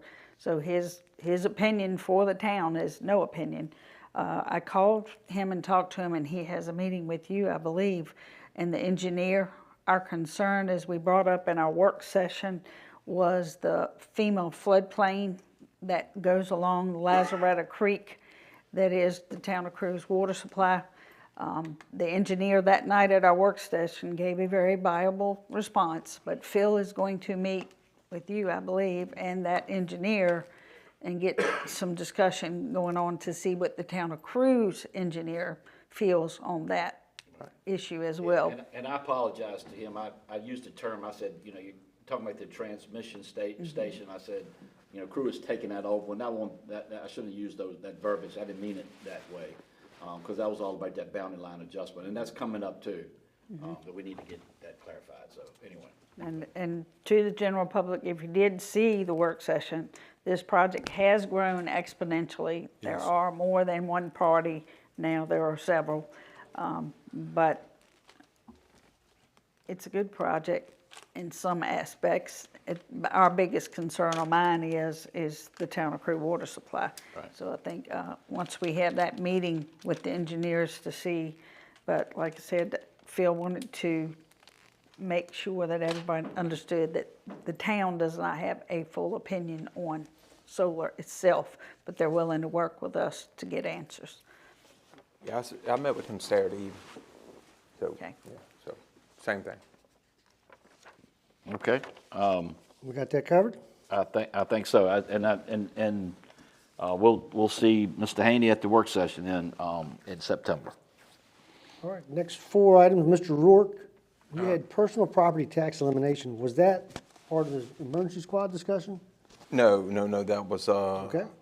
Go ahead, you have the floor. yes, okay, all right, so, and Mr. Bowen, you may recall this, back in 2020, there was two items I brought up, but of course, COVID was messing us up. Right. One of them was, of course, the levy for the fire department about reduction of personal property taxes, and then, of course, the 65 and older retirement. I know Ms. Norton has recently been talking with Ms. Hudson about that again, so, but the common theme to that, and even right now, what we were talking about tonight with the levy for them, is eventually, I'll say it, taxation is theft, you know, but anyway, the elimination of personal property taxes, all we need is to find $4.5 million. We can get rid of the personal property tax in Nottoway County, just $4.5 million. Only $4.5 Yeah, $4.5 million. Every year. Every year, $4.5 million, we can get rid of it. So part of, some of this falls back into the rest of the items behind this, as far as you know, I know the money goes into the general fund. How do we find a way to eliminate personal property tax in Nottoway County? Get a hold to Elon Musk and see if he'll give us $4.5 million Thank to you. help stimulate our local economy. Right, because part of what I'm saying is, it's like, if there is additional monies that we were going to spend and it's a savings, can we make this commitment to reapply it back? And I'm talking about without raising it with, you know, like wiping away personal property tax and raising real estate. I'm not talking about that. I'm talking about, Because that ain't doing nothing. that's right, you're still taxing the heck out of Your people. only opportunity is with industry and commercial growth. You can't do it on residential growth, Right, but businesses, machinery, tools, improvement to commercial properties, that's where you begin to find revenues to eliminate. right. And part of that was, and like I said, some of this will kind of blend in together. So kind of like the new ordinance adoption as well. Are we missing anything like machinery and tools? Is there a, you know, because a lot of times here we've noticed that there's just like a, what's the term I want to say? It's like, it's trust. You trust that people are following. We have nobody. There's no Police. inspection of That's the it. reports of machinery and tools that are provided by our commercial business. Right, and so that's what I'm saying. So it's like where some of this is specific to commercial property, I'm sorry, y'all, sometimes I get hung up with stutter, but where it is potential additional revenue without taxes. I feel like part of this is, are we missing an ordinance somewhere? Are we missing It's funny you accountability, mention oversight? Here, Supervisor Roy, here recently in the last 10 days, I've had discussion with a close friend of the Edmonds and Dinwiddie, who owns Hillcrest Trucking. They got approximately 70 to 90 trucks that goes all over the United States. And he built a place in Dinwiddie right off of Right 1 that was to his liking, state of the art. And Dinwiddie had some incentives in place for newcomers, but not for the ones that were there. So they pissed him off. He sold it for a fraction of what he spent down there to do it, and he went and opened his new place up in Prince George. And so we need some incentives for people to come here. I would have loved for Edmonds to bring Hillcrest Trucking to Nottoway County Right. versus going the other way. But we need some incentives. As far as eliminating the entire personal property tax for a resident, how greatly I'd love to do that to save everybody some money, because they'd have more money to live on, more money to spend some things on maybe that they can't afford to. Is there any other county in the Commonwealth of Virginia I don't that doesn't thi- have personal property tax? I No. could do some homework. I don't think so. I know Governor Gilmore, that's how he got elected. He said he was gonna do away with away the with it, personal that's right. property tax. I think Governor And- Gilmore was one of the biggest quack Republican governors ever been. Well, nothing like letting your opinion known. But anyway, My opinion. right, I know Mecklenburg has done very well at keeping their rates the same or less and It's reducing because them. they have And data. that's because of Microsoft They and got data centers. that economic growth. Well, and part of this, so what I was saying too, part of this as far as the personal property tax, is there any way moving forward, when there's an ongoing savings, to structure that where the citizens can see that this money is going here specifically to reduce? And I mean, I know as it comes in, it goes in the general fund, same thing with, you know, your tax collections and all that stuff, and I get that. But I would like for the citizens to see the way, as this is coming in, whether it's through a sale or ongoing, like a sales tax, like Dickie was talking about a while back, like a potential sales, where this is going to reduce these other things, especially personal property taxes. That's kind of been the whole thing for me. That's a good idea. All You know, right. in a previous meeting, John, I made a statement that Montana, the state of Montana, has their county localities that tells what the money is spent on. Every dollar that is spent on real estate tax, personal property tax, what is used to fund. Right. So if you got that picture, then you can look to eliminate some of them things. There you If go. you think you don't have it, to cut that tax back. And that's part of that. Where do And you it's eliminate internet government? friendly. You can get on the internet and go look at it. Well, we've got the pie charts now. That was pretty good, the work session. Those have been put on the I knew website. he was gonna get one of them out of that. Yeah. It was, but I'm talking about Don't each make fun of dollar, my like pie chart. a $4.5 million real estate taxes is going to. That's a big hole. XYZ. Exactly. Well, and you mentioned Montana, I just want to say that, the way the state of Virginia, the Commonwealth of Virginia is set up, we're creatures of the state. And it's just like, they couldn't even get a penny to do the school. Right. And Prince I Edward. thought, wouldn't it be nice to get a penny for the courthouse? But they couldn't even get it for the school, so You'd have to get, like I said, my suggestion about a penny sales tax for EMS would be a way to help a lot of counties that are facing the same problem we're looking at. And I don't know, it went through, actually the school tax went through and the governor vetoed it. It sure did, for Prince Edward, that's right. Yeah, now I see that one of the candidates is saying they want to eliminate the personal property tax. Well, I see the state had over $500 million surplus or whatever. Just throw a few pennies this way and that would help us. So I don't know. I don't think you'll ever eliminate the personal property tax. Tax is terrible any kind of way you look at it, but it's an absolute must on certain things. That's right. If you're gonna have a government that governs, you got to have taxes, and if somebody thinks that they can't, then they'll take us. They're not giving us. That's right. They're not employees, they'll take us. They're not giving anything. That's right. Well, and so I can try to speed this up for you guys. So, and I'm gonna jump to 10 because I already mentioned that the new ordinance adoption. I know we mentioned it earlier with the sheriff, Mr. Tucker, you brought that up. Is there any ordinances that we're missing that could help the sheriff's department? Because when you're talking about building this courthouse, understand if we're not writing as much as we can under county code, we're building that courthouse to ship money to Richmond under state fines. Are we collecting the fee on each case now? Yeah, but I think Ms. Kelly looked it up. We gained $15,000 or something like that. But if it was 30 years ago. Well, that might add up, but now $15,000 according to a $20 million courthouse, that's a big Well, hole. and if you're talking about $15,000 just for a court fee, I ain't talking, how much is a court fee, Sheriff, these days? About $35, $55?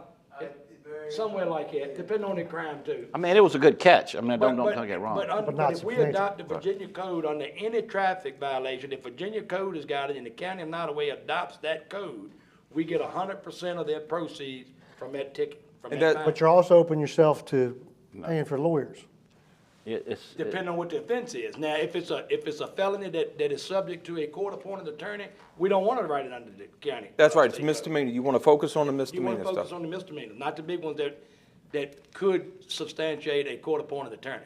And Steve, and I'm sorry, Bo, I completely agree with you, and Bill has a point here too. The thing is though, the state sees it as a major revenue to the extent where they make sure their elected officials appoint judges to make sure the courthouses are kept up and running to funnel that money down through there. So if the state sees it, yes, telling us what to do. yes. So if the state sees it as a revenue stream, I think it's worth the risk, even if we try it a year or two. And if we got to pay for one or two cases from here to there because something happened with the case and they were found innocent, the risk is worth the reward. And if they're found guilty, then they got to pay back the money for the That is court-appointed correct. attorney. A lot of people don't realize that. They think the court, I see you looking at me, Mr. Abrams, you like my criminal background experience? No, what I'm saying is a lot of those people that you saying you're gonna find, they're not gonna pay you anyway because they don't have the money. Yeah, you're right. Good point. They're not gonna have the money anyway. But then you suspend the driving license, so next time they get caught, they might want that court-appointed lawyer.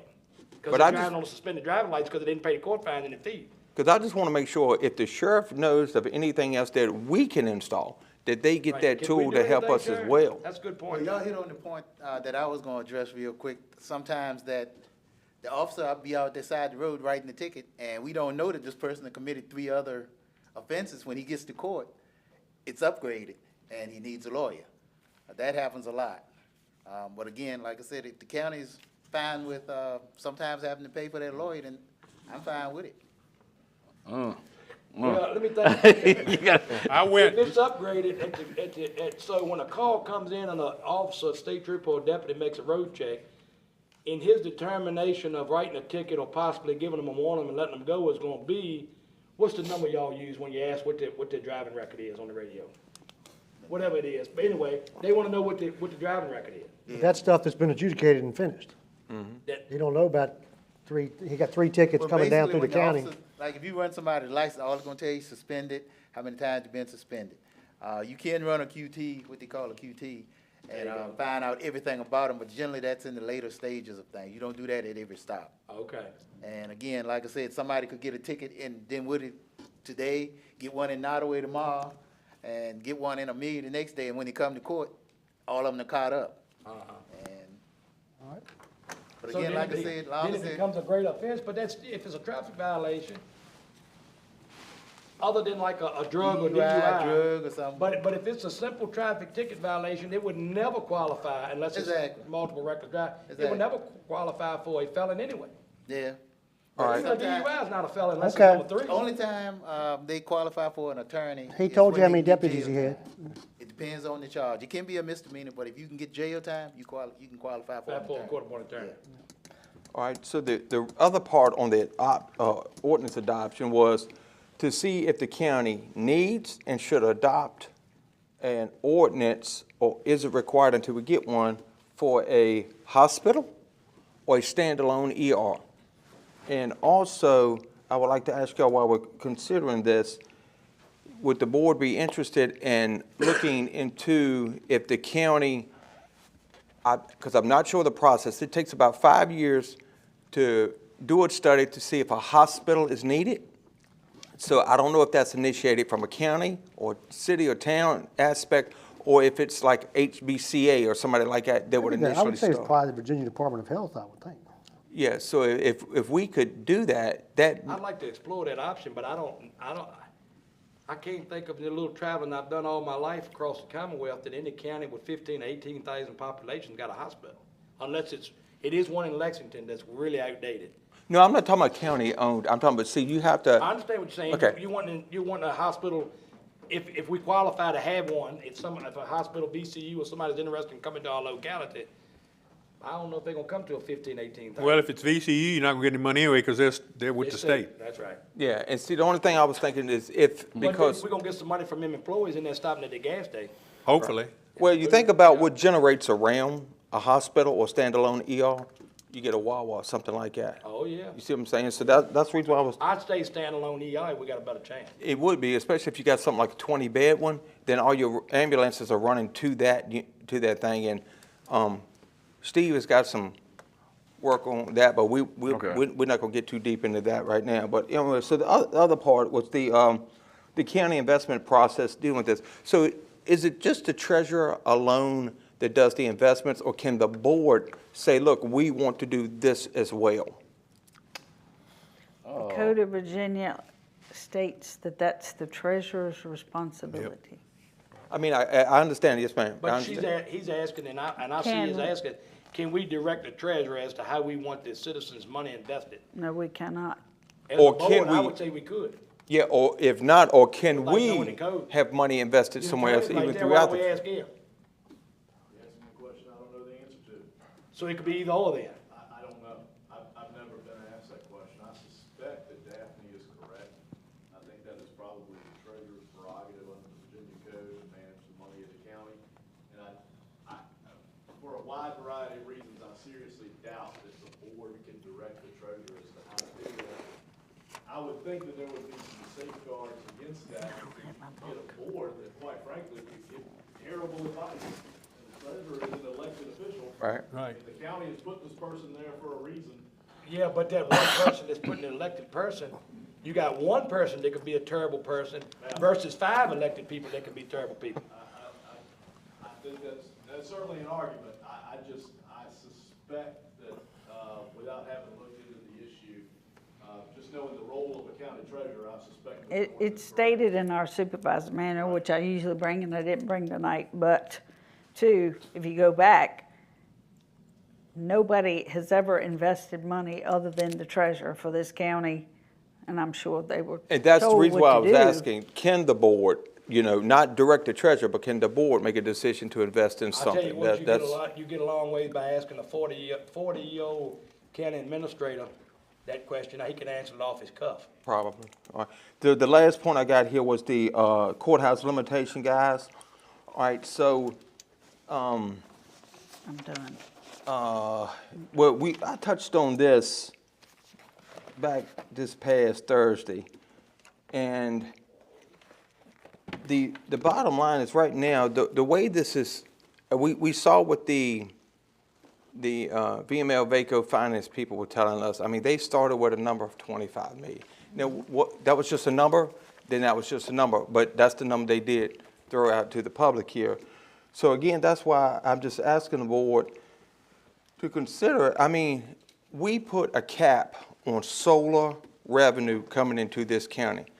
Are we not going to put a cap on the amount of money spent on a courthouse that is basically being built to ship money to Richmond unless we change all the codes? John, Unless we change what?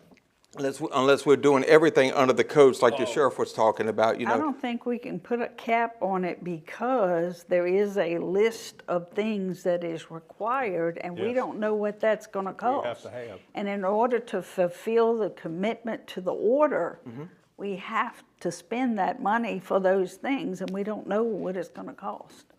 All right, I guess our limitation would be looking at the bids that we get. And you make a good decide which decision there. bid you want to take.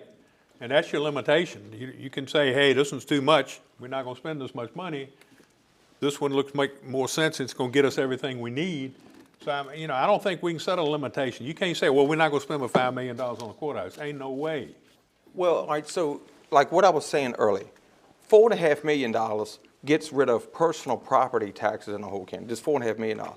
So we're talking something that's grand, but we're talking, if we could put a $10 million cap on this, the contractors know what they've got to work with. Even if it's 15 million, but these guys are talking tens of millions of dollars. And again, I've got a grandchild coming next year.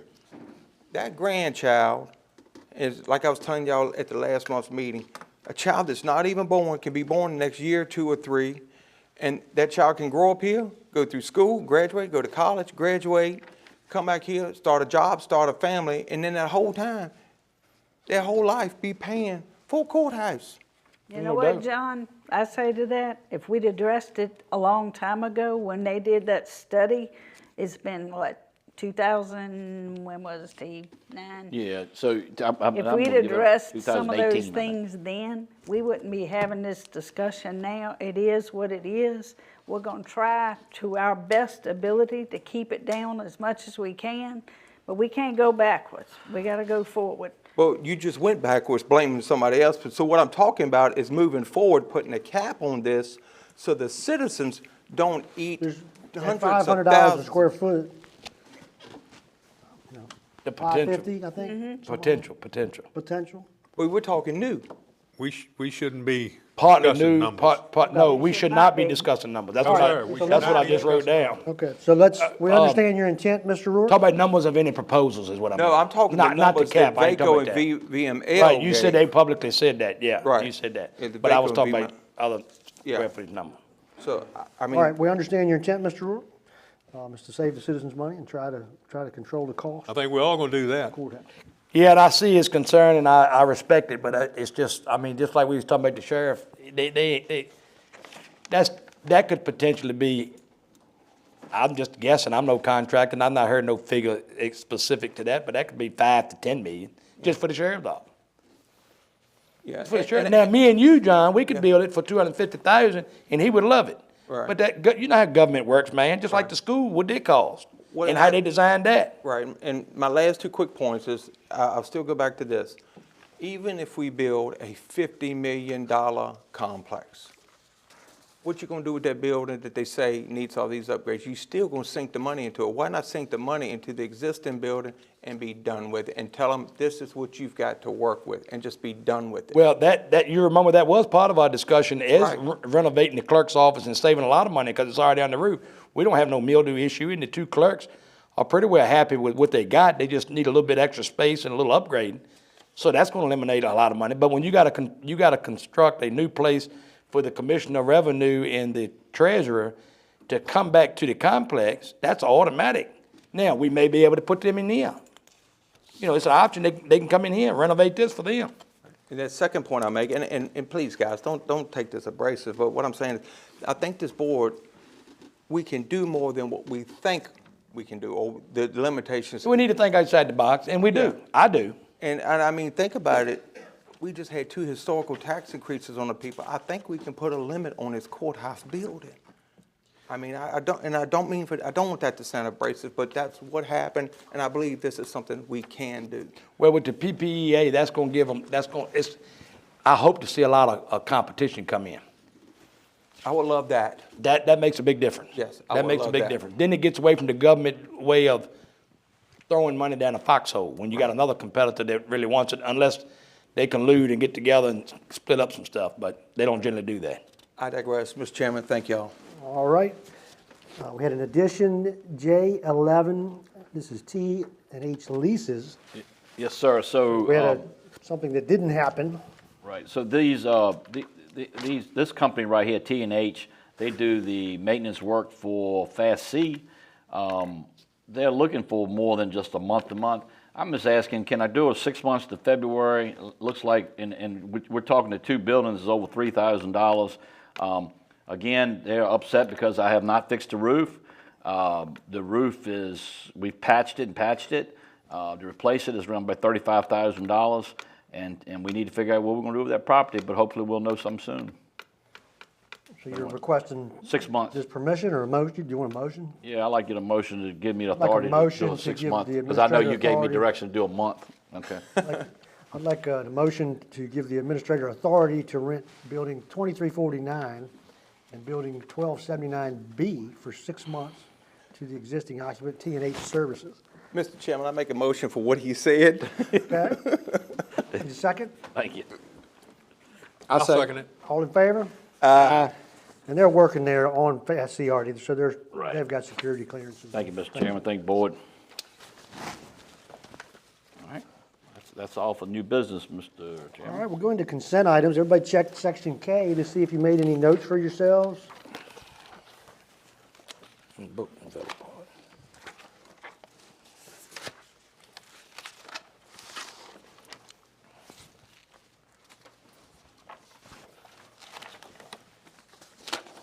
right, I don't see any in mine. Does anybody else have any notes?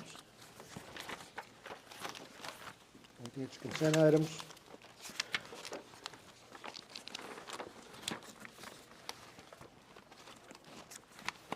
All right, hearing none. Need a motion to accept recommendations or amend consent agenda. Discussion on any particular item, anything? All right, I want to take a motion on July expenditures. I'll make that motion. Second. All in favor? Aye. Aye. All right, then we got K2, Budget Adjustment Hazard Mitigation Grant. Any action on that, Mr. Bowen? Yeah, well, you could have just adopted, approved the whole consent calendar, but yeah, I need a separate motion for that All now. right, so. I need a motion to accept Budget Adjustment Hazard Mitigation Grant. So moved. Second. All in favor? Aye. All right, thank you. Board. Okay, then we're going to get into section L. This is your correspondence and your letters. All right. Anybody have any questions or want to bring up anything? Burkeville's reports, fire station.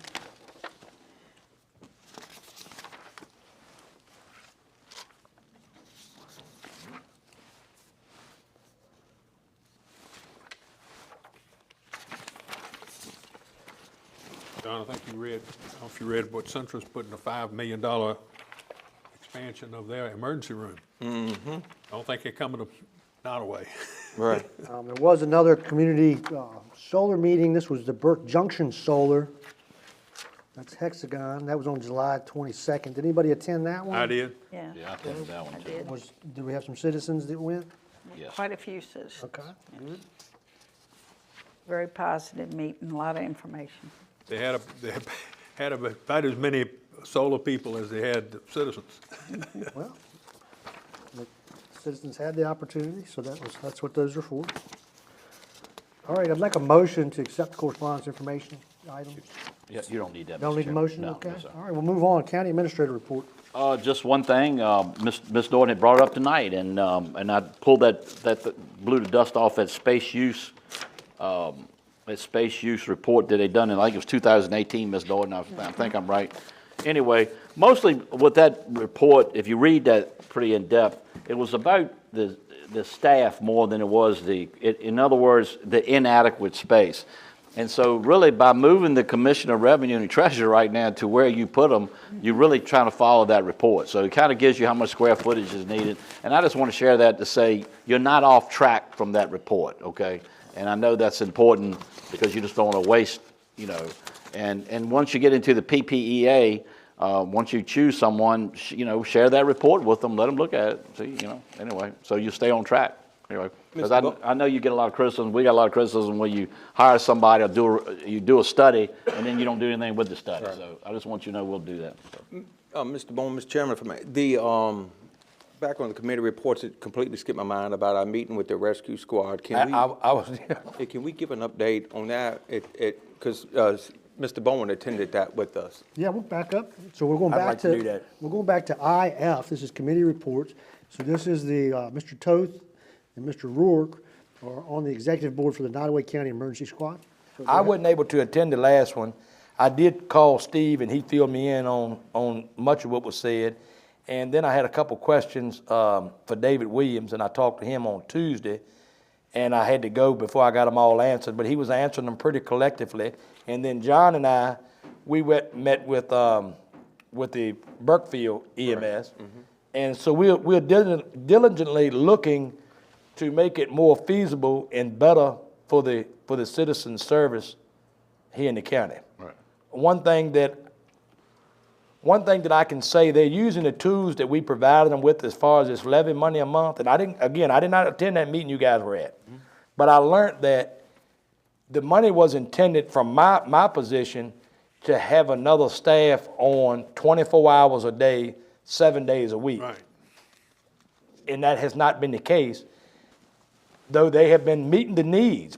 But it's going to come a time when they can't, because they only putting them on sometimes 20 days a month, 12-hour days, to where the money was allocated specifically to have a second duty crew with the ALS aboard, and that the county was going to pay the labor for that.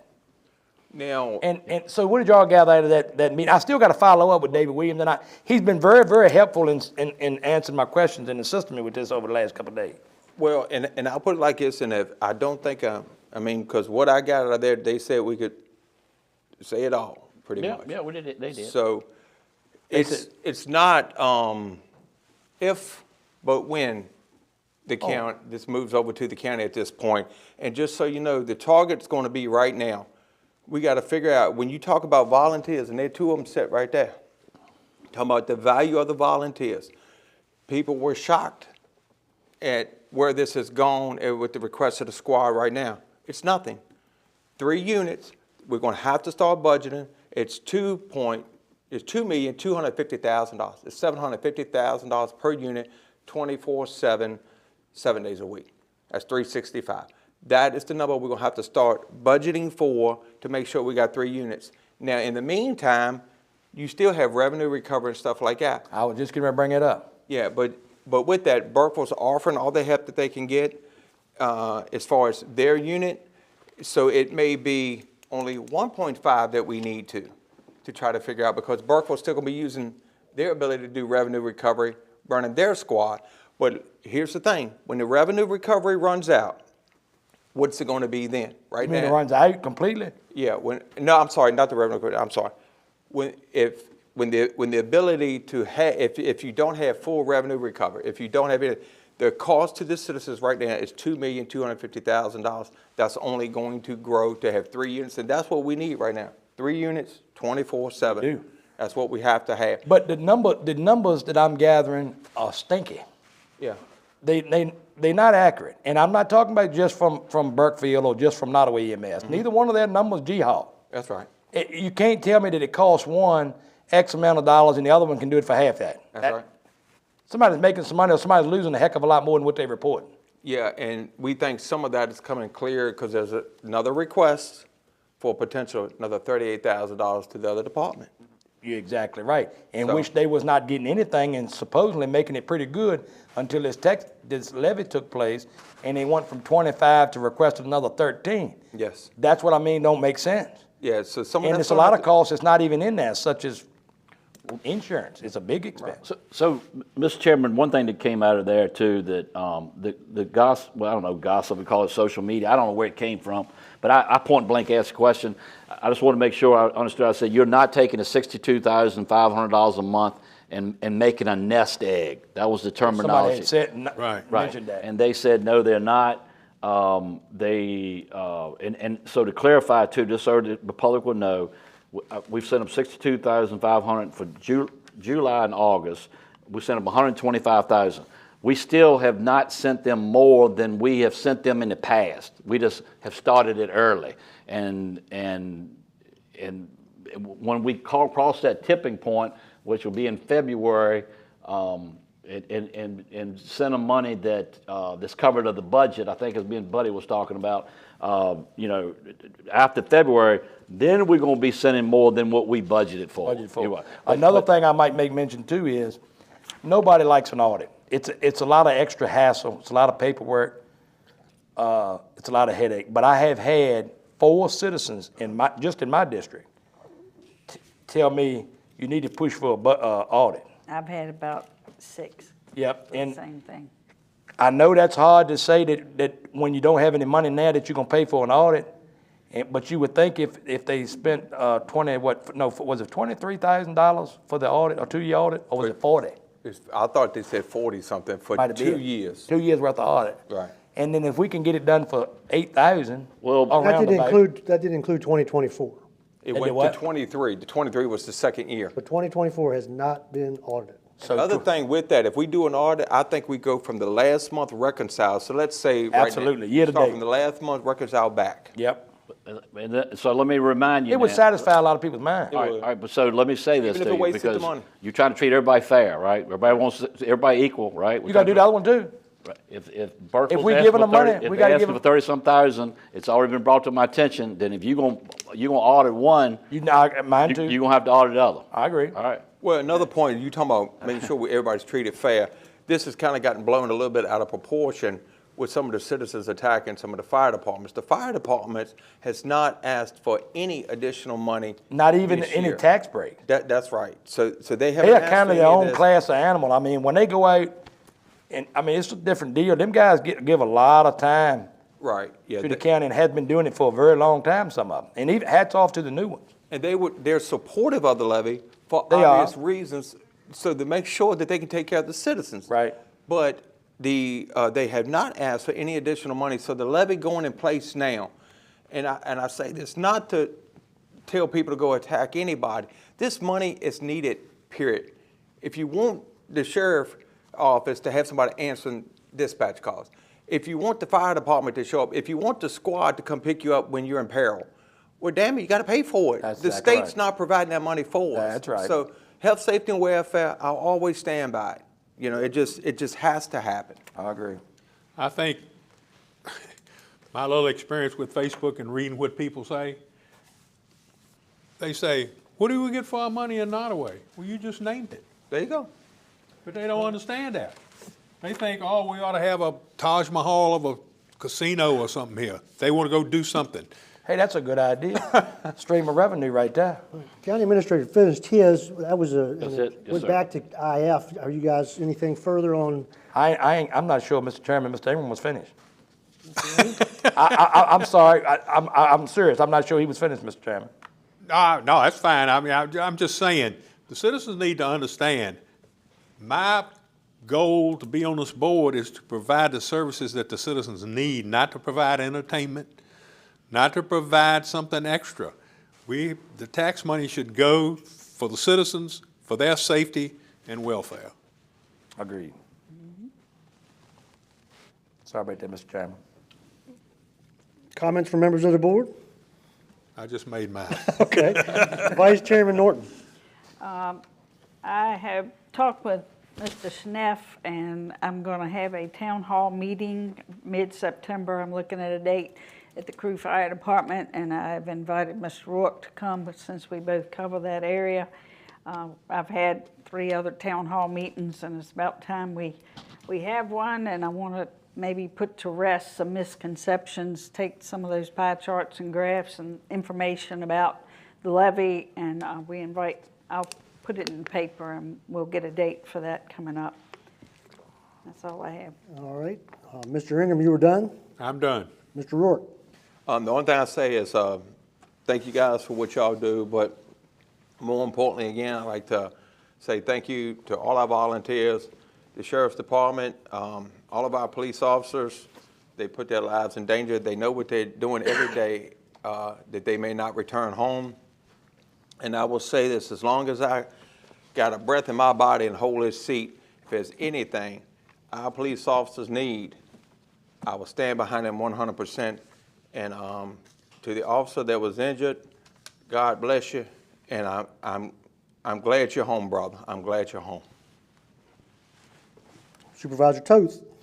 I think I said most of what I was already had planned on saying. I will say that I'm not doing this to get a feather in my hat, because the Lord gets any kind of good credit that I've ever done. But I like being a people's person, and I think each one of us on this board, including the administrator, the love for the county to do what we do. And it doesn't really make a difference to me whether it's somebody that don't know exactly where they're going to sleep tonight, or it's somebody that lives in a $5 million mansion. They put their pants on like I put mine on. And we're going to do what we think, in my heart, what's best for the county, for finances, to keep taxes down. I would like to eliminate a lot of taxes. There's certain towns that's got taxes on, like a bad habit I got, smoking, that I don't go up there and buy no cigarette because it costs an extra 36 cents a pack. So you can create things like that will run business away, to where the person could come in there and maybe spend, instead of buying a Pepsi, he buy him a hamburger and a Pepsi. You know, so you got to think about how that affects different things. And small business owners, hats off to them, because they are the backbone of the country. They got the most employment. They make more sense, common sense, than any college could ever give anybody. And they get in the mud and they get out of the mud, but they do it because they love doing it, just like we love sitting on this board. Yes, sir. So having said that, I'm going to yield my time. Trouble came into this county at 100 miles an hour, 5:15 Saturday morning. So I'd like to thank those law enforcement officers that took on that.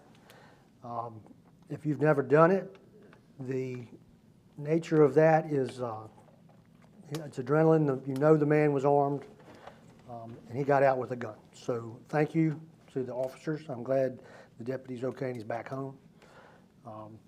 Kind of a joy I had last week was I went to school twice. Went to the parking lot party, and then I went to the convocation. A lot of great energy. Everybody seemed really excited at the parking lot party. I mean, the kids were just everywhere, and it was just a lot of fun and a lot of joy and smiles. So with that, I'll ask for a motion. I'll make that motion. Second.